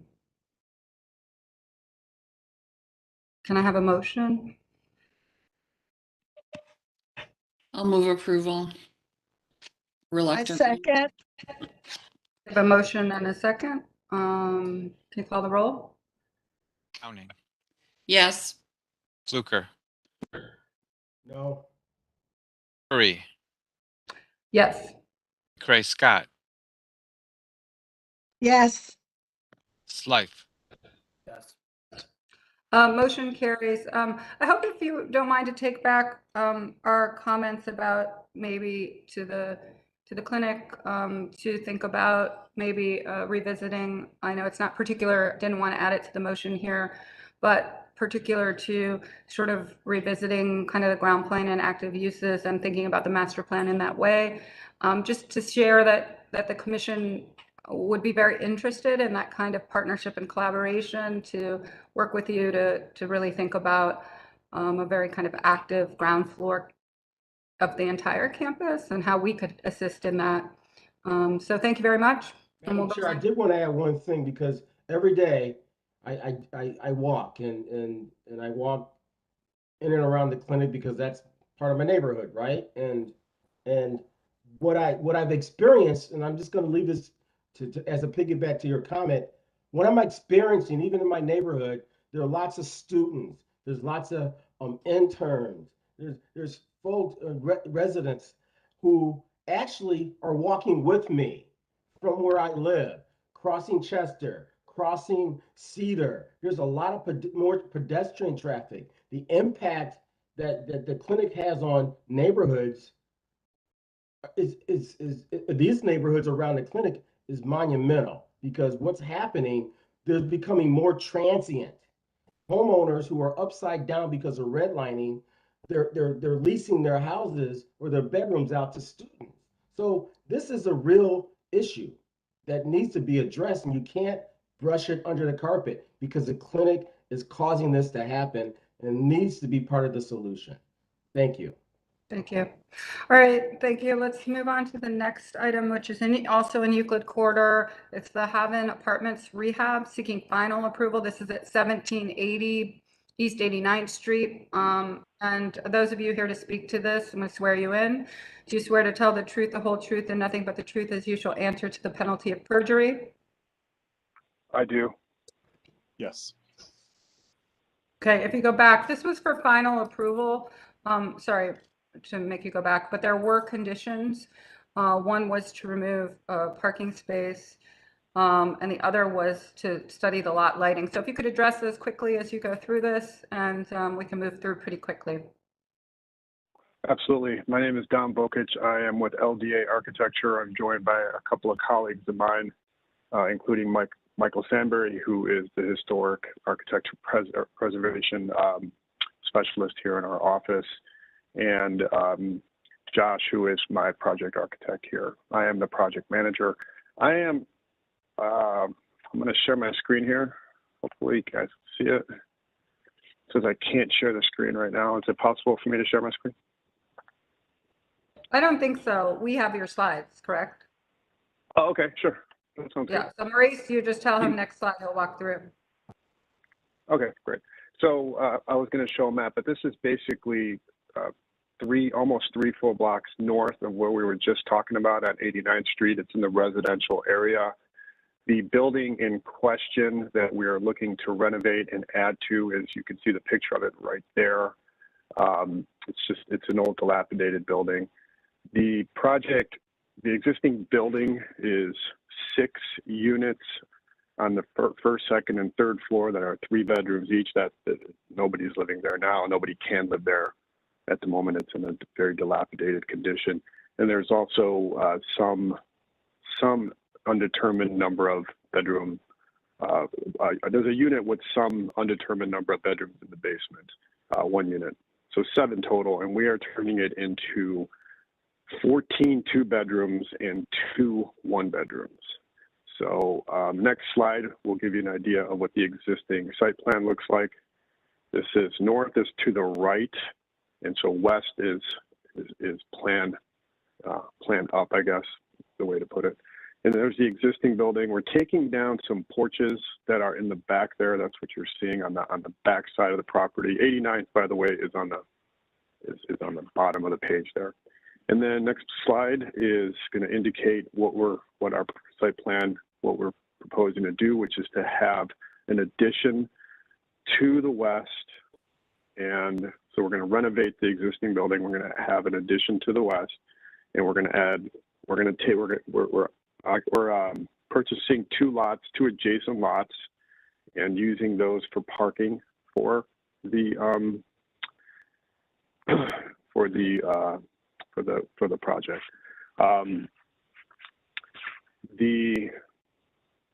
This slide is not the updated one I sent last night. The parking spot that we removed is in the upper right corner there. So I don't know if I can't show you with my mouse, but in the upper right. It's okay. Well, just tell us that you're doing it. There's one that's being removed. Yeah. Okay. Yeah, there's one that's being removed. Yeah. So I sent an updated slide deck yesterday, but it was kind of late in the day. Anyway, next slide, please. So this is a bird's eye perspective. The existing building is in the foreground, and it does include that white section there, which is basically brick with parging on it. And then the new addition is behind the white stuff. The next slide will give you an indication of what the new building looks like. Next slide, please. Yeah, there you go.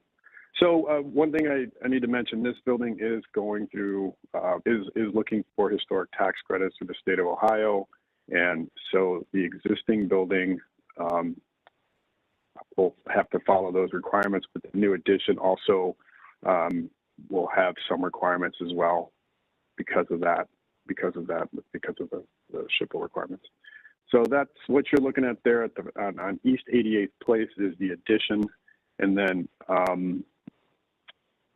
what we talked about yesterday, if you can go to the next slide, we talked about some materiality going on there. And I don't know if you want to get into a whole lot of detail on that, but in essence, so this is the existing front facade. And if you go 3 more slides slowly, hopefully, you go slowly through them. So that's one side, one long side. And then the next slide shows the other. And then the new elevation on 88th Place is the next slide. And that gives you an indication of what we're trying to do. We're trying to honor the original facade without completely mimicking every single detail. So I don't know, is there anything I missed? I think that covers the intent. Is there anything else that you'd like for me to cover? No, I think that's great. We'll see if there are any questions from the commission. Any questions? I think it's a great project. I'm glad you're saving the building and rehabbing it and doing an addition. I love to see this, to be honest, because we need more variety and we need to save more buildings like this. So, so I applaud that.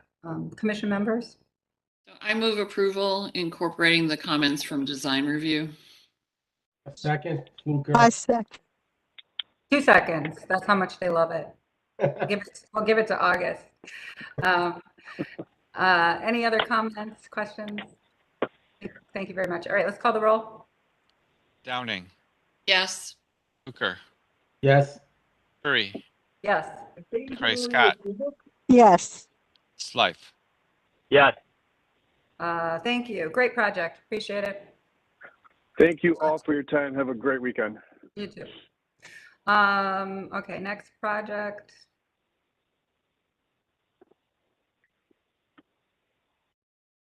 Not sure we needed all these drawings, Maurice, I'm just kidding. All right, next one's Euclid Corridor. No, it's Northeast Design Review. This is the Cleveland Dispensary seeking conceptual approval. This is at 4618 St. Clair Avenue. This was approved, but it had stated conditions. So we would like you to address these conditions, or at least that you will be meeting them. But since it's conceptual approval, I think you don't have to, you can still be studying these since it's so early on, even though they are conditions. But please go ahead and walk through. Oh, I need to swear you in. Do you swear to tell the truth, the whole truth, and nothing but the truth, as you shall answer to the penalty of perjury? Yes. Okay. Chair, Yes. this is Kim Scott. I've been filling in for the neighborhood planner for the area. This is actually for final approval. Oh, okay. Well, if it's for final approval, which is fine, then you need to address that you will be meeting these requirements or how you will be. So, Yeah. while So you present- the new presentation, our presentation has all these conditions met. Okay. So I'll go ahead and start. So Leon Sampat with LS Architects. This property is located at 4618 St. Clair Avenue between East 45th and 47th on the south side of the street. The existing building has been demolished in anticipation of the construction of this structure. During the design review process, there was a lot of discussion of the placement of the building, which we'll go ahead and discuss further in this presentation. We've provided this slide for context of the neighborhood to show that within 3 blocks east and west of this property, there are several locations with buildings that are set back and parking in front, which is what we are proposing. This parcel is not in the pedestrian overlay district. Next slide. Here's some examples of the adjacent properties with no architectural elements that maintain a building front street line. Next slide. The proposed building we are looking at is a 3,312 square foot structure. On the first floor, we are looking at a 1,310 square foot footprint. Well, I'm sorry, the first floor is 3,312 square feet and the second floor is 1,310. We've actually set the building back to provide 7 parking stalls in front of the building, including 2 handicap stalls. This is a medical dispensary, so therefore there's a lot of patients entering the structure that have disabilities and are using the product for treatment. There is a drive that's at the rear of the property that's not on our property. And this, we've had several discussions with the adjacent property owners to try to gain an access easement for which then we would be able to move the building forward. However, these attempts were unsuccessful. The state, as part of their licensing agreements with the owner, has imposed a deadline of March 1st for this project to be up and running. We've had some delays, which now is putting us in a position where we need to really move forward here. If you go to the next slide. Through the development, design review development planning committee, we came up with a way to kind of bring the building forward with this architectural element. The proposed element kind of brings the architecture forward. We're utilizing the same material as the structure at the rear to kind of bring, and that was the main design review item that was in the conditions. And part of that, we had to redesign this element with pedestrian access. We reduced the amount of landscaping We actually reduced the entrance drive so that we could provide the required pedestrian access that the design review was requesting. In the back, the building structure does include black break metal facade with echelon stone masonry, and then we have a MAC Norwood mini metal siding and an aluminum storefront system. Also, as part of the design review, the window that's above the canopy towards the rear of the property they were asked that we could look at. We originally had more of a small lineal window at the top. We've actually increased that now to read as one large two-story window structure. Next slide. As part of the state requirements, we are required to have a secured storage area, or not storage, but a secure drop-off area. And this is why we've had to include a overhead door that would be on the right floor plan in the bottom left. That's a secured delivery area. The patient would enter the front double doors in a secured area where they can get to the back sales floor area. All product during off-business hours will be stored in the secured vault. Next slide. These are the architectural drawings. We've got the black break metal, the MAC metal, and the masonry base. Next slide. This would be the side elevation, which would not be visible, and the rear, which would be somewhat visible from adjoining properties. So we've used a split-face lock in a two-tone color to give it some break-in material. Next slide. So this facility is going to be highly secured for the safety of the patients and the staff. We've also provided a pole light through a parking lot, and there will be several cameras located throughout. We did sit down with Councilman Harrison, and he was very supportive of the project. He did prefer our design with the parking in front for patient security. And therefore, and patient access, because there are no handicap parking stalls along the street front. I don't know if anybody has any additional questions on the project. No, that's good. Thank you very much. Commission members, any questions or comments? So that I'm really clear, I don't want to assume, when you say dispensary, is that like, what are you dispensing? Medical marijuana. Okay, that's what I thought. I ain't gonna assume. The reservations that I have, and I've seen this with other dispensaries, the windows get sort of grayed out, and it's not a very good urban neighbor, right? And I understand why. I just have a problem with that. You know, there's a dispensary on Prospect. I'm not done. Thank you. There's a dispensary on Prospect, and then never looks like it's animated. It just looks like, you know, just a vacant building that has windows have been blacked out. So again, you know, I get it, but I don't get it. So can you address that, please? Yeah, I can take that. This is Neville Patel. I'm a building owner. The window being, the visibility being 0 is a state requirement. State does not want any see-through, and that's a statewide requirement. Okay.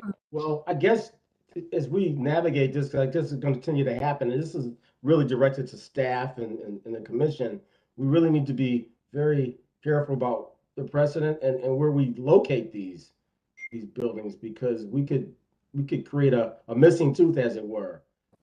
Yeah, that is actually part of the process too with the state. So they had several strict requirements not to be located near any treatment facilities or schools.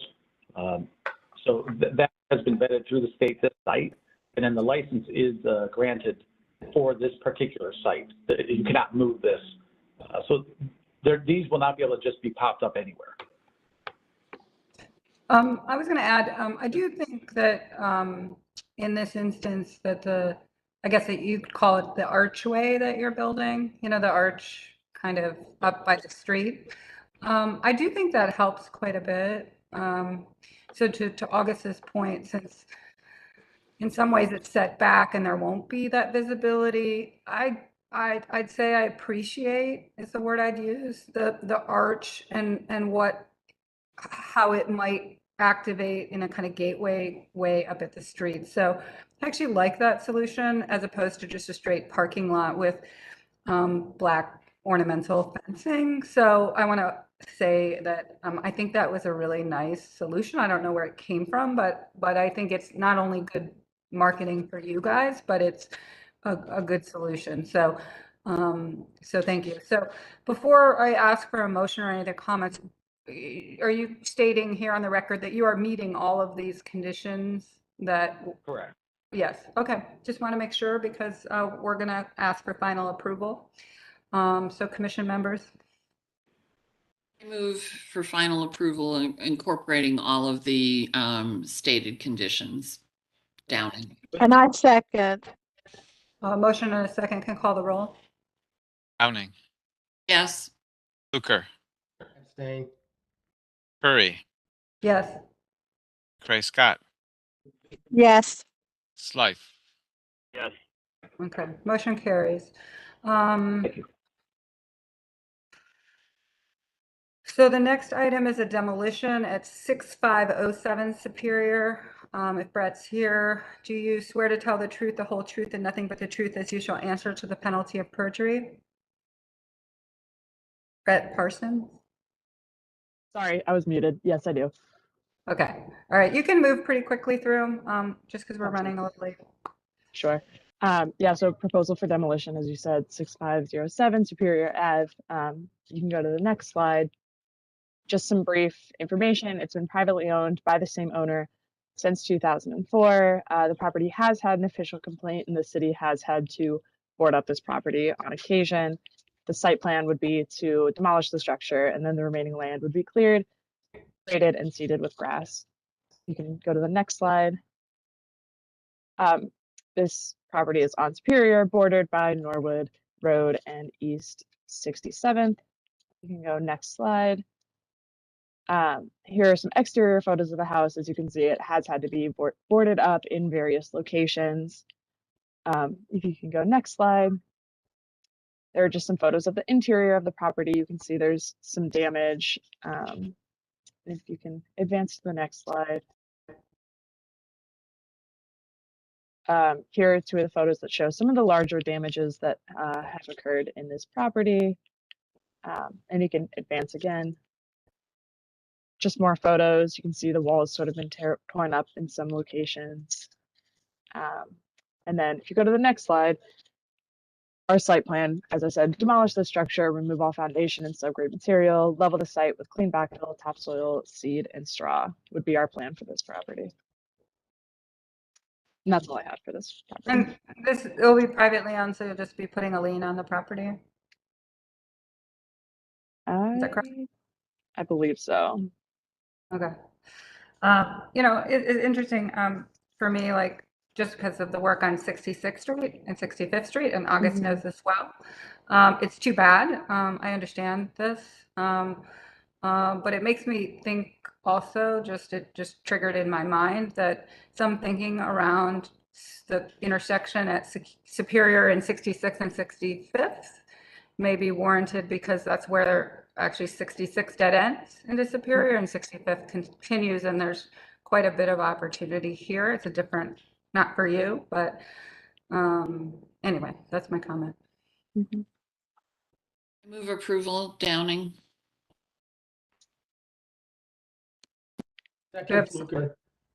Motion and a second. Call the roll. Downing, Yes. Luker, Yes. Curry, Yes. Cray Scott, Yes. Slife. Yes. Motion carries. Next item. This is demolition at 10417 Columbia Avenue. Go ahead. Yep, so just another proposal for demolition. You can go to the next slide. This is another privately owned property. This property has had 3 official complaints. And if you go to the next slide, the location of this property is interesting. It sort of shares a lot with Merchants Taylor Human Service System. And I reached out to them, and just yesterday, their CEO and president, Lavelle Custard, called me and explained that they are really interested in seeing this property demolished. They're in its current state, this property sort of serves as a safety hazard and a public nuisance to them. There are often branches that fall into their parking lot that prevent Merchants Taylor from being able to use their entire parking lot. So they would be interested in seeing this property demolished so that they can have full use of their parking lot. And he expressed interest in to me that they would also be interested in taking over that land and sort of expanding their parking lot. So just something to think about. There's a service center here that is really sort of hindered by this property in its current state. If you could advance to the next slide, here are some exterior photos of the property. Again, you see that it has had to be boarded up in various locations. If you can advance again, there are just some interior photos of the property. You can advance again. More interior photos. You can advance again. And then I think the last slide is some photos of the basement.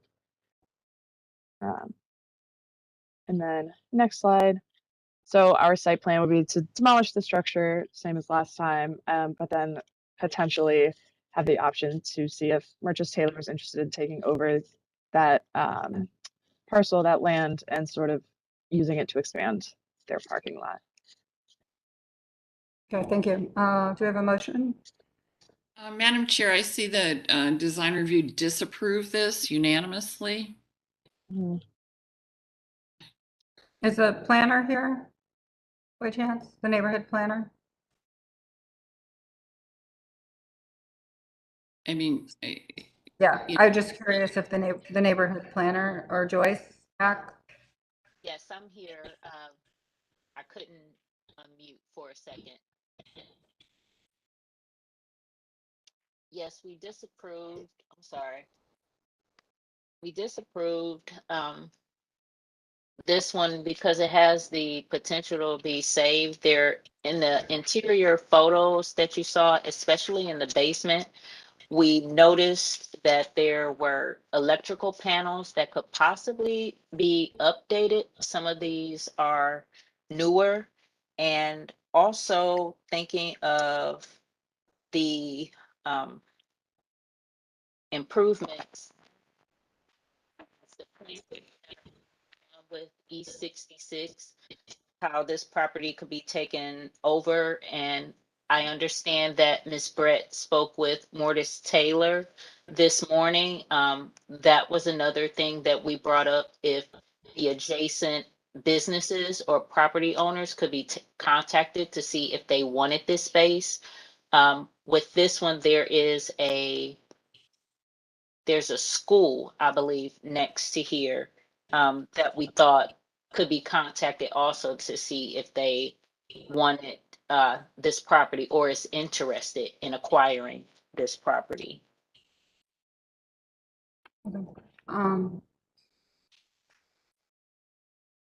My opinion, though, it sits a bit isolated since the rest of the street is demolished up to it and the houses don't begin for quite a while. So I think especially if the institution is interested, you know, this house is actually pretty isolated in the block, my opinion, but.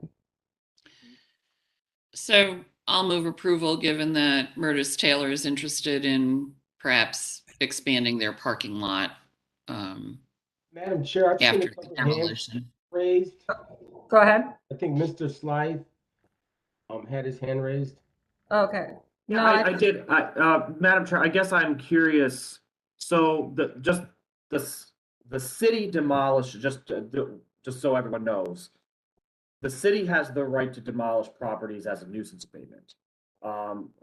Often the county land bank is also a party in demolition, but the county land bank demolishes properties as the owner. It takes title to properties. So I bring that up because I understand, I share a desire to save buildings whenever we can. And also to find end users for either a good end user for a vacant site or a good end user who's going to take a property and renovate it. I guess my concern is the city of Cleveland doesn't have any ability to compel that direction. We have the authority to abate the nuisance. And if we don't act on our authority to abate the nuisance, we're essentially relying on the property owner who has failed to do that up to this point to kind of have a road to Damascus moment. So I guess the question I have for staff is, there had been the slide saying that the current owner purchased the property or acquired the property in 2020. Have there been any communications with them on disposition or renovation, or is this all speculation that like it theoretically could happen, but we need that dancing partner? I can talk just briefly a little bit about this. The owner has sort of pulled a handful of permits, but then all of them have been closed non-compliant. So we have had inspectors go out and attempt to communicate with this owner and sort of see if they actually are interested in renovating this property. But from what the inspectors have gathered, there really is not any renovation occurring, and all of the permits that have been pulled have ultimately had to be closed non-compliant, if that helps. And I will say, and then I'll let others talk, but there are members of council, I believe myself included and others, who are concerned about these situations where people pull permits. A cynic would call them a Hail Mary permit, only to stave off a demolition, but they really have no intent to ever make the actual improvement. And I would suggest that a legislative or policy fix might be worth discussing that would say if you own a condemned structure and want to pull permits, you have to show some degree of wherewithal and ability to fund the improvements, and not that this is just a way to stave off a demolition. But that's kind of for a conversation for a different day, but I'll let others react if they'd like. I think we had a motion. Did I hear a second though? I can't remember. No, there was no second. So we had a motion from Diane to approve demolition. Do we have a second? Second, Madam Chair. Motion and a second. And I assume, Councilman, you're in favor of this demolition, correct? Right? I am, I guess, and I see also Carl from Landmarks has his hand up. I don't know if you want to Madam Chair, but my concern is I'm a little uncomfortable if we were getting into situations where we are not approving demolitions to correct nuisances when we can't compel the property owner to agree with a more desirable outcome. I actually agree with you.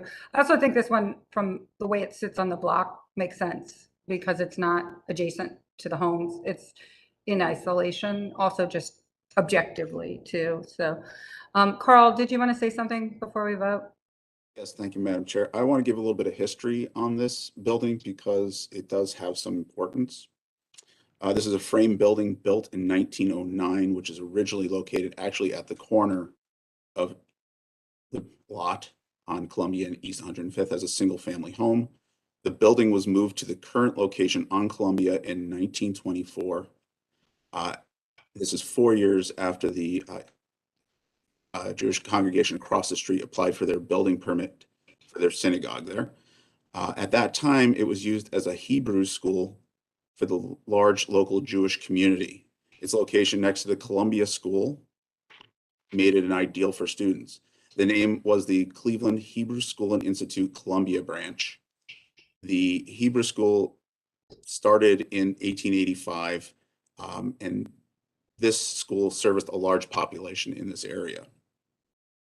With the population changes in the 1950s, the school closed. After its use as a school, the building was split into a 3-family home, a 5-room suite on the first floor, a 4-room suite on the second with a bath, and a 3-room suite on the third floor with a bath. The building continued to be used as a 3-family residence, and there were renovations done in 2008. I think we have some potential of a cultural significance for the Jewish community in this area, and we would like to submit for potential tabling rather than demolition to do a little bit more due diligence and to engage Famicos.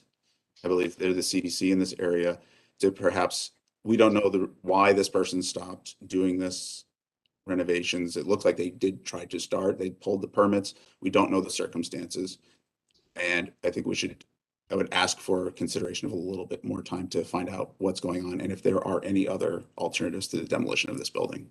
Thank you. Okay, thank you. Well, we have a motion and a second, so we need to vote. And we'll see how the commission feels about that. So first we need to vote on the demolition. Can we call the roll? Downing, Yes. Fluker, Yes. Curry, Yes. McCray Scott, Yes. Slife. Yes. Okay, motion carries. So the demolition has been approved. Next slide. Next item. Northeast Design Review, proposed demolition at 13709 Blindham Road. This was also disapproved. So can we go through this too quickly? So last one, just another demolition. If you can go to the next slide. This is a pretty unique building. It's a 6-apartment unit, 2-story building. However, it has been in Ohio State forfeiture since 2019. It has a pretty significant amount of back taxes, and it has had to be boarded up on 3 separate occasions. Our site plan would be to clear the remaining land and then grade and seed with grass. If you could advance to the next slide. It's on Blenheim and St. Clair Ave. If you could advance again. Here are some exterior photos of the property. You do see in this bottom right photo that there has been some graffiti and vandalism.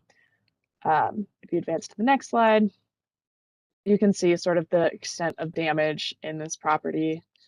If you could advance again, we just have some more interior photos where you can see sort of some damage in the ceiling and the floors. If you could advance again, just a couple more photos. You can see peeling paint and such. You could advance one more time. Our site plan would be to demolish the structure, same as last time, remove all foundation and subgrade material, level the site with clean backfill, topsoil, seed, and straw. And that's all for this one.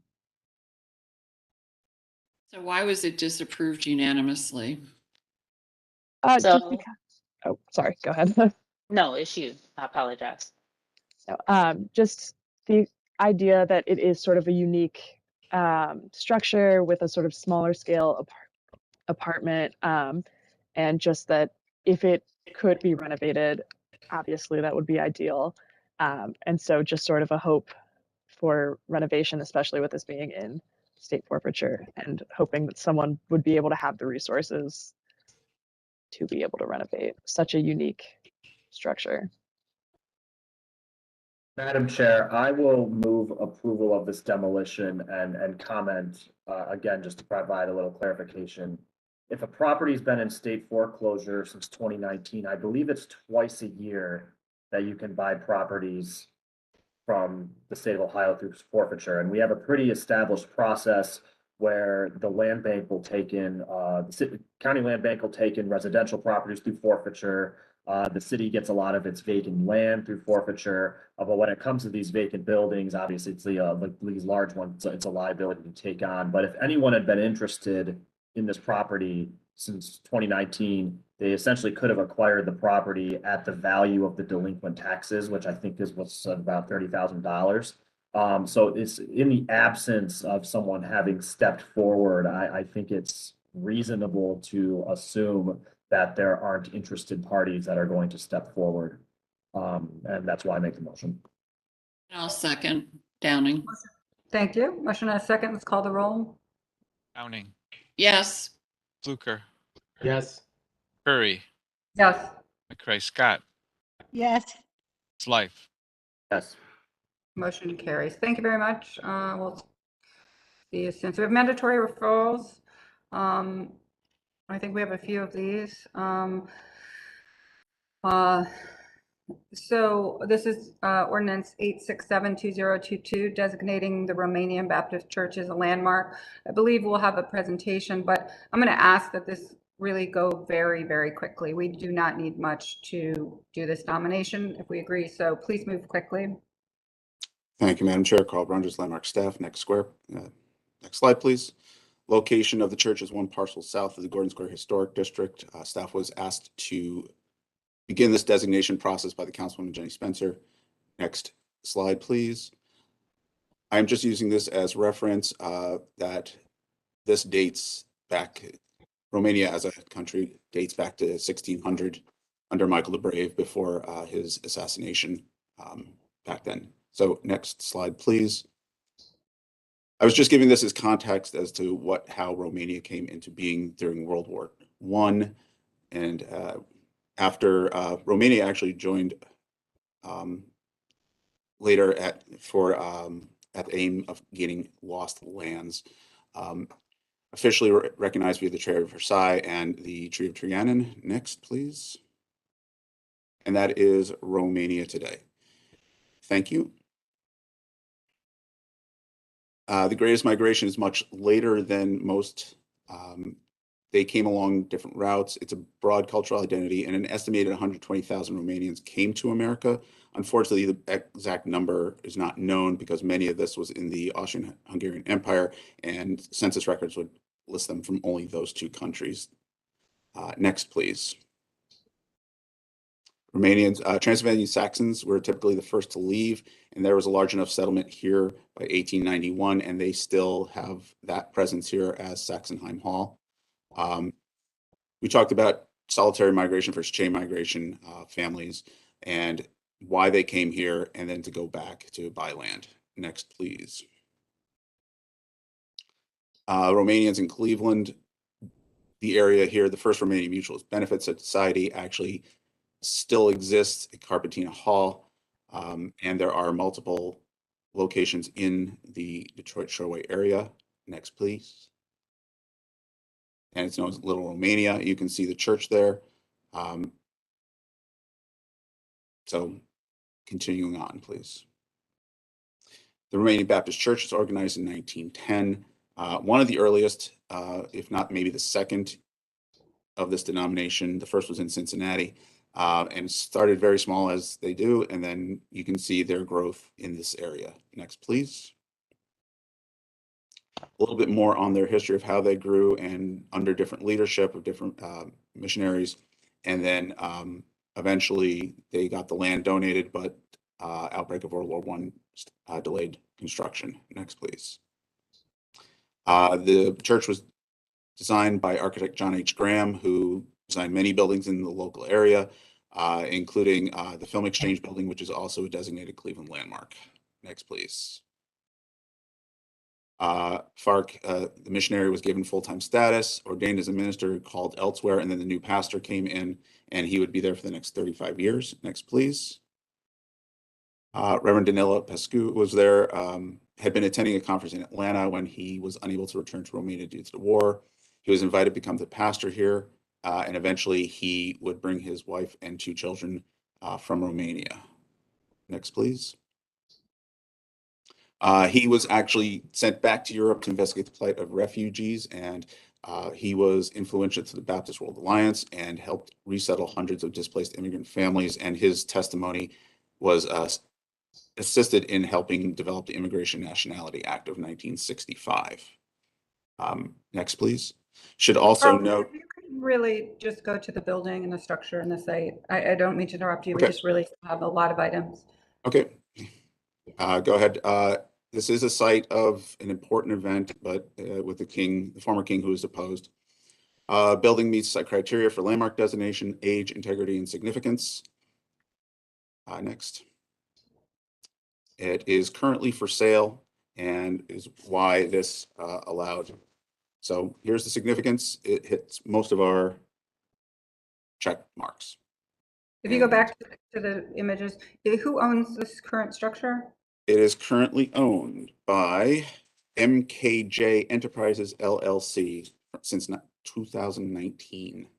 Okay, are they here to speak to this? Do you know, have they been contacted? They have been contacted. I attempted contacting them 3 times. I've spoken with the owner once. They have been notified of this. This went to a public hearing and they did not attend either. And it still would have one more step after this as well. And they will be notified again. Okay, thank you. That's very important. Commission members? I move to approve, Madam Chair. And I second. Oh, Motion and a second by McCray Scott. Call the roll. Downing, Yes. Hooker, Yes. Curry, Yes. McCray Scott, yes. Slythe. Yes. Thank you. And sorry to cut you off. It's really interesting and I'm glad to do this. So I'm glad you did all the work. Thank you very much. Administrative approvals, if you could just go through them quickly, just show them to us and move on to each of them. It's 103rd. Birds and Courts. Next one. Fairfield Avenue, next one. Okay. Carter Road, next one. This is a TIF, Lower Euclid Avenue, next. Sherwin-Williams, next. This is the airport, next. Justice Center lease, next. Pearl Road Pumping Station, next. And that's it. So we'll need a motion for administrative approvals. I move approval, Downing. Second, Fluker. Can you call the roll? Downing, Yes. Hooker, Yes. Curry, Yes. McCray Scott, Yes. Slythe. Yes. Motion carries. All right, we have a couple of public art presentations. Can I see the first one? We'll swear in the team on this one. This is in Darius Stewart, Old Brooklyn, mural 4274 Pearl Road. I think there's a couple representatives here, and it was approved with conditions. So if you could address those. Do you swear to tell the truth, the whole truth, and nothing but the truth as you shall answer to the penalty of perjury? I do. Okay. Are there multiple people presenting to this? Is Darius here? I do not believe that Darius is Okay. joining us this morning. Okay, all right, Lucas, you take it away. Thank you. Appreciate it, Madam Chair. Good morning, everyone. This is a site location for the proposed mural in Old Brooklyn. The mural itself, upon approval, would be installed on Old Brooklyn Community Development's building at 4274 Pearl. Next slide, please. So this is a collaborative project between ProMedica, the artist Darius Stewart, and Old Brooklyn Community Development Corporation. ProMedica has moved into our neighborhood, taking up some space at the Metro Health campus directly across from our office. As a part of wanting to integrate themselves and better understand our neighborhood, they came to us proposing a mural in our neighborhood as part of their Art and Healing series. Our strategic plan and theirs is very much aligned around community health and the social determinants of health and the impact of art and healing, both in a clinical sense and in a building community sense, is something that's very important to us and them. So the project made a great deal of sense to us. Next slide, please. We issued an RFP, meeting with many artists, ultimately deciding to move forward with Darius Stewart. His work across the city supports his vision for addressing racial and socioeconomic issues. Again, very much in line with both Old Brooklyn CDC and ProMedica's vision for art and healing. Next slide, please. You can move past this slide to the next one. Here is the proposed mural site on our building. The mural will be 20 feet in width by 17 feet in height. Next slide, please. Some views of the building from the corner of Pearl Road and Stanford Avenue, traveling south on Pearl Road, and then across the street at the Metro Health campus. Next slide, please. This is the proposed art for the mural. This is the Call family. They reside in Old Brooklyn. Darius met with many families in Old Brooklyn looking for one that really exemplified a really unique experience within Old Brooklyn, ultimately selecting the Call family. They are tremendously active in the neighborhood, volunteering at events to support our work and others. And really, he felt like their story was one worth telling as part of their experience in living in Old Brooklyn. And the building blocks represented here in this image, and you'll see in the render, are contributing to them helping to build community in Old Brooklyn. Next slide, please. Here's a render of the mural on the Old Brooklyn building. This will be a heated applied vinyl mural. There'll be a wall plaque that describes the artist and the intention of the work. Our organization has secured funds for maintenance.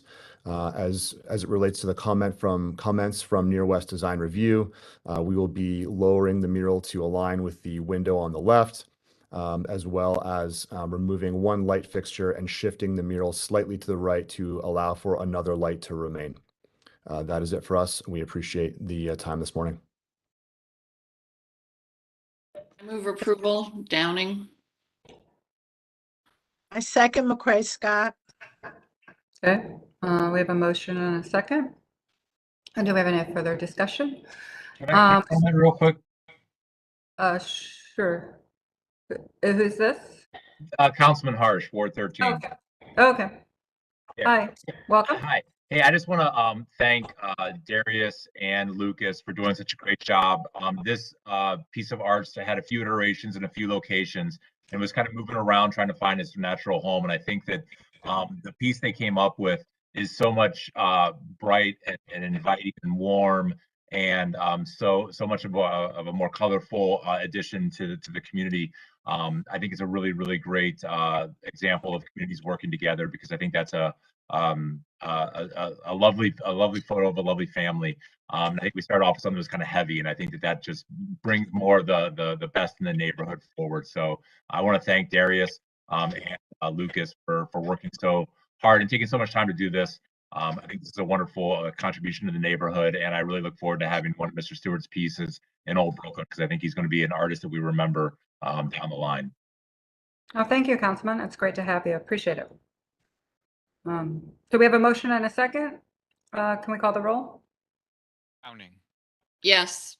Blucher. Yes. Curry. Yes. McCray Scott. Yes. Slife. Yes. And thank you. I know Darius very well. He's a great artist and just such a great asset, add to the neighborhood. So thank you.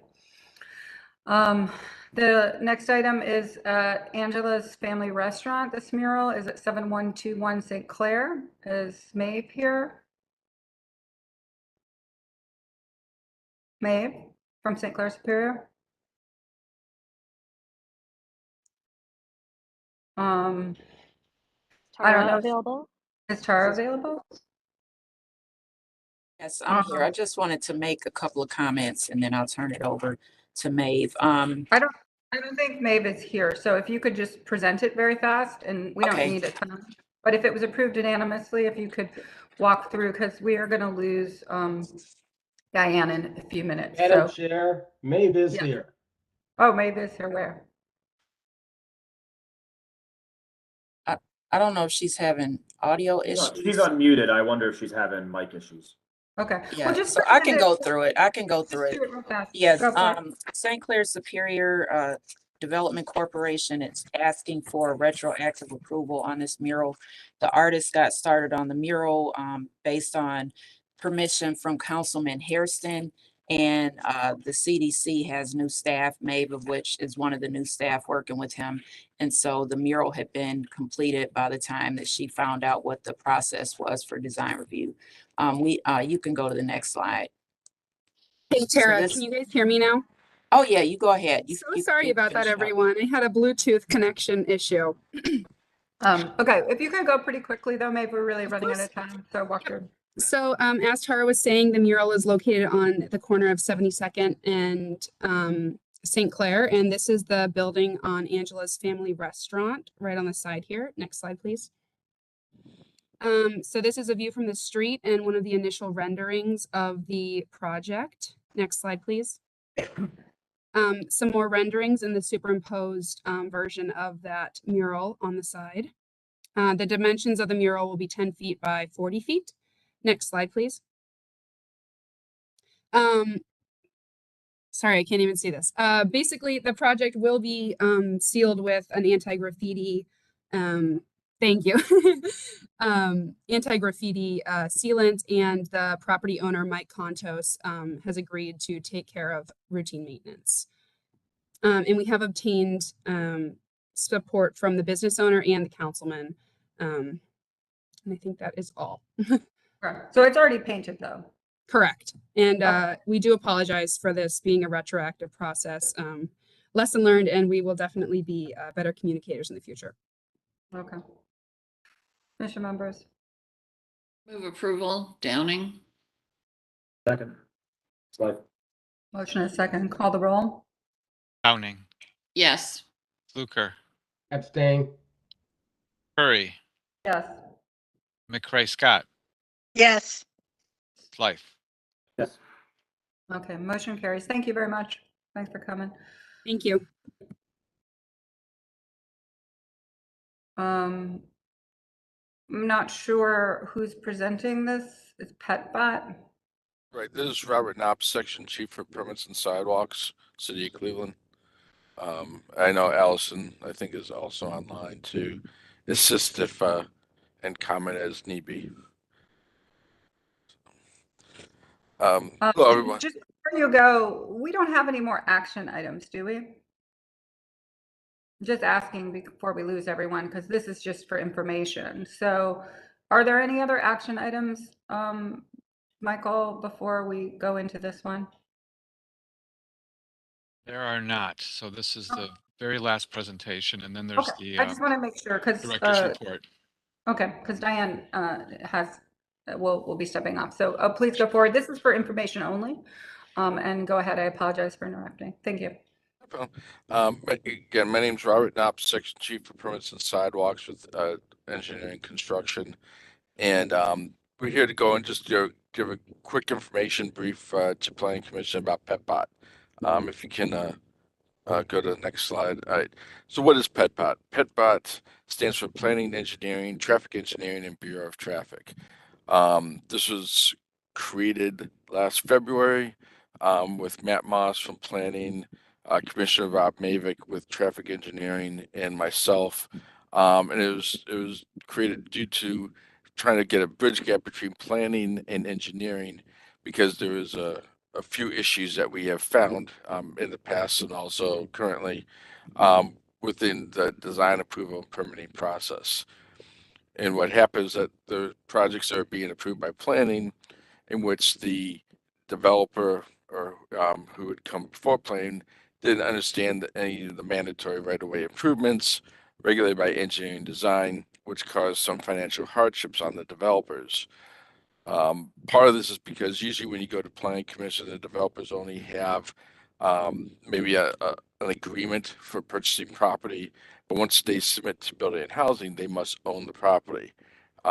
So if when they trying to get their construction loans and everything initially, in order to purchase the property, they usually have money involved with that to do all the right-of-way work, site work, and such like that. So when they get hit with something that's going to cost them $100,000-$200,000, it tends to be a very big hardship on the developer. Next slide, please. So what's the opportunity that we have right now with PetBot? First is trying to integrate PetBot as a reviewing body as part of conceptual design, schematic design review with planning, depending on the situation and what stands with the particular item. And this has been discussed with various members of planning, including Director Juan and also Director DeRosa with MOCAP. And this is the way we can inform the developers that what work will be needed to be performed in the right of way as part of their project, so they can account for those potential costs. Also allows for a little bit better integration of right of way elements, bus shelters, bike racks, utilities, that weren't necessarily happening initially, and it just end up being able to give a much better outlook to the city through these through the projects that are going through. Also assuring that drawings reviewed by planning are the same drawings that are submitted to all the city entities for review. We've had a number of projects that got submitted to building and housing, got submitted for permitting, but were completely different than what was actually approved from planning. So we want to kind of nip that in the bud, be able to go and make it so that, whatever planning decides on things, that gets carried on throughout the entire process to be built. Also so that design review and right-of-way permitting for the developers' projects ends up proceeding smoothly. We're trying to go and really assist the developers as much as we can. And most developers, when they go to other cities, usually with planning commission review, typically also has other departmental reviews, including engineering and right-of-way review, everything except for the actual structure itself or maybe the site layout. Another issue that we have is that currently all this other reviews, right-of-way reviews, are happening with building and housing. Building and housing in the adjudication letter cannot put on the adjudication letter anything that is not part of the building code. So anything that deals with right of way, they can't even try to enforce that ends up going and getting done. Especially like with a lot of the demolitions that we're talking about, by code, they're supposed to put in sidewalks, get rid of aprons and everything like that. That it's very difficult to enforce that when we don't really know what's happening. So it'll really help try to get us tear down a little bit of the communication barriers between the various departments, having us all work together and trying to get a much better product and much better helpfulness with developers within the city. And developers are happy. It's a very small group of people who really do development within various cities, and they all talk to each other. And if we could do stuff to go and help them out, it's going to go a long way with them being able to, try to increase development within the city. Are there any questions at all? A quick comment, and thanks, Robert, for coming.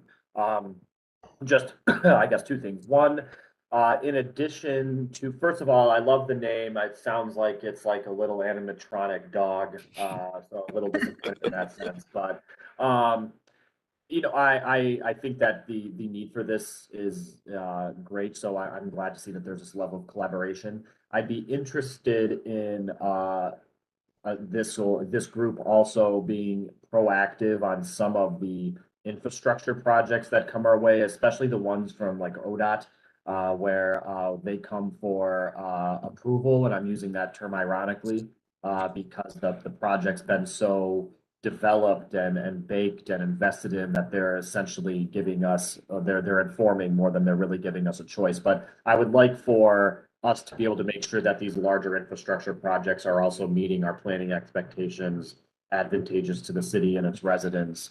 And so that's kind of my comment. I'll leave everyone with just almost a comical example of why we need this. Right before I came on council, Old Lorraine Road is a access road, city street into the Rocky River Valley.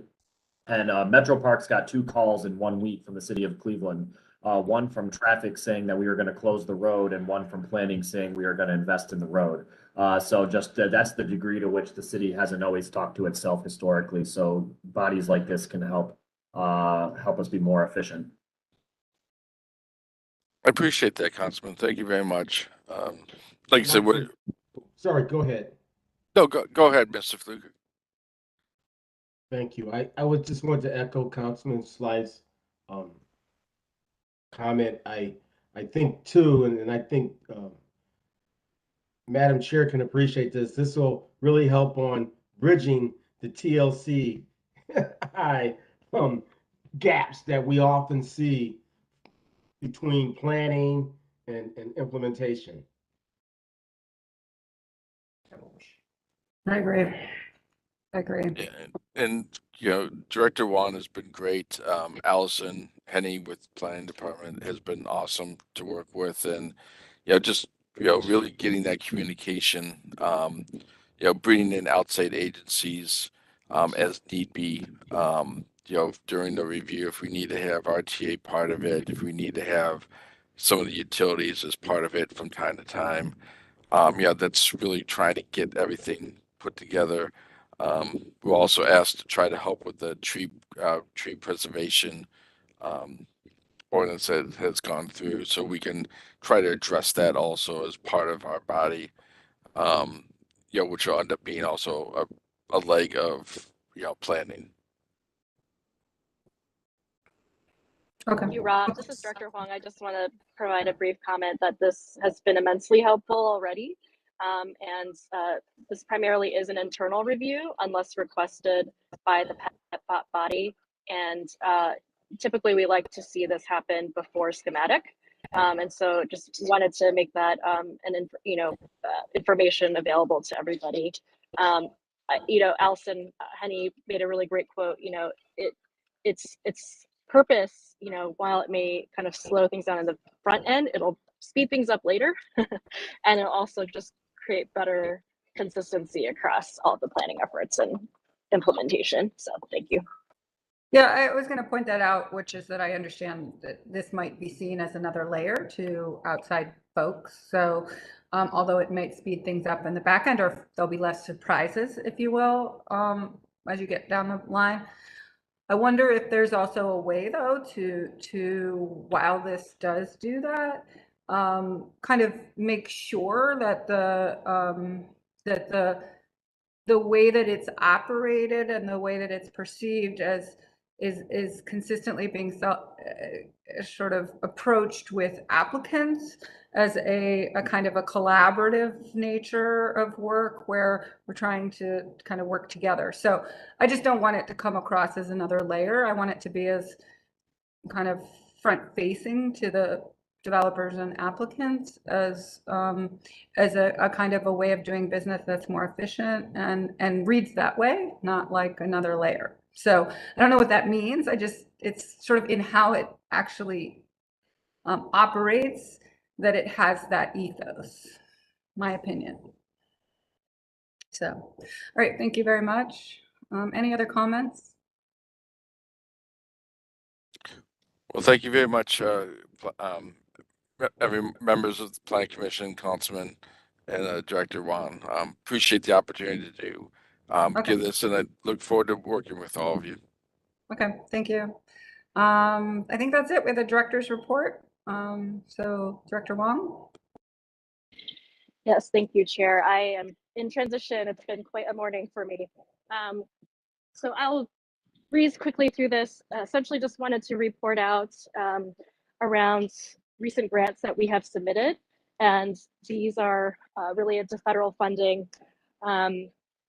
We also reported this out earlier this week at Transportation Committee for City Council members.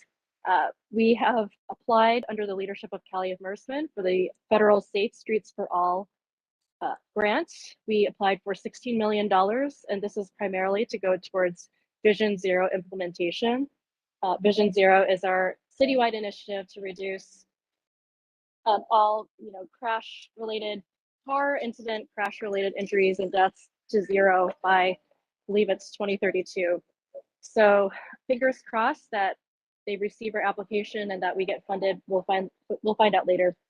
We also applied for the Reconnecting Communities federal grant opportunity, which is part of the bipartisan infrastructure bill as well. This is directly out of Secretary Buttigieg's office. And the notice really is about how key heavy infrastructure such as highways and rail has divided communities. creating separation and land masses, as well as just boxing in communities, particularly communities of color. And so we did apply, submitted it last Thursday for the I-90 trench from East 22nd Street all the way through MLK. And interestingly, we are doing it in tandem with ODOT with their upcoming Inner-Belt Trench planning. So Director Marchbanks from the state of Ohio provided his support in a letter of support for this effort. And you know, that has been a great ongoing working relationship. Finally, we did apply for implementation for East 140th Street in the Collinwood neighborhood. And this is for $500,000 for implementation of the TLCI that was presented to you about a month or two ago. Next slide, please. Final announcement is that the 2 commission members were approved as of October 10th, last Monday. This is Marika Stewart-Clark and Erica Anthony. They will be joining us the first meeting of November, given that all their paperwork continues to go through smoothly. So we're really excited for them to join and excited to have a full commission. Correct me if I'm wrong, but it's been a little while since we've had a full commission with 7 members. So we are administratively very excited about that. Thanks.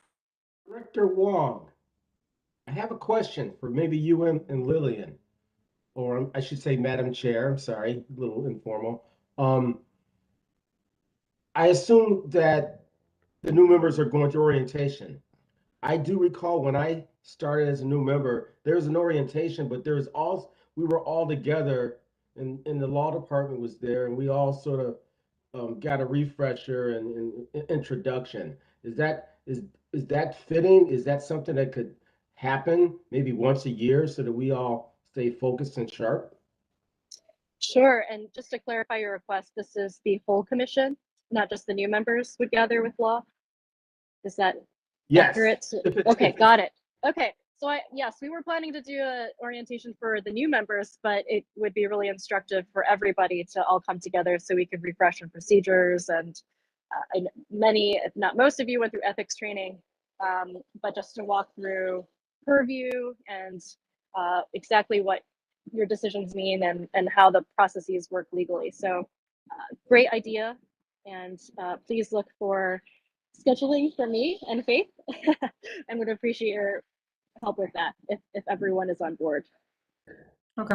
Can you verify I think the answer is yes, we can do it, just that there isn't any issue around sunshine law if we do it? Like, are there any procedural things we need to do? Do we need to at least do public notice if we're gonna do a meeting for training purposes only or not? I just don't know the answer. I'd like to just verify it if it's a full commission.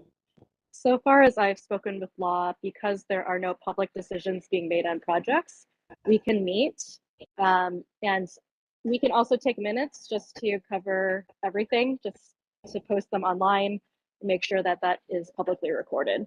But because there's no decisions being made, there's no need to have sort of open meeting type situation where it's recorded online and all of that.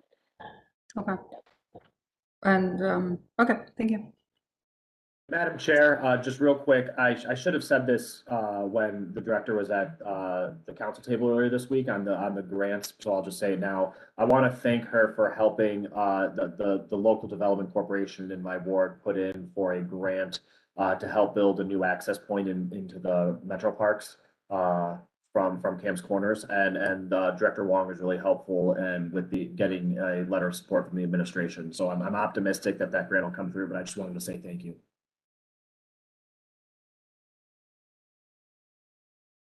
Thanks, council member, and I apologize that I did not mention that in the grant report out to you. No, it's good. It's their grant application. So that's right. It is their grant application for a separate pool. That's right. Yeah, we did not apply. The administration did not apply. We provided a letter of support. Right. Well, thank you. Is that all on your end, Director Wong? That's it. Thank you, everybody. Thank you. Meeting adjourned. See you guys in 2.5 weeks or 3 weeks with our new members. Bye. Thank you.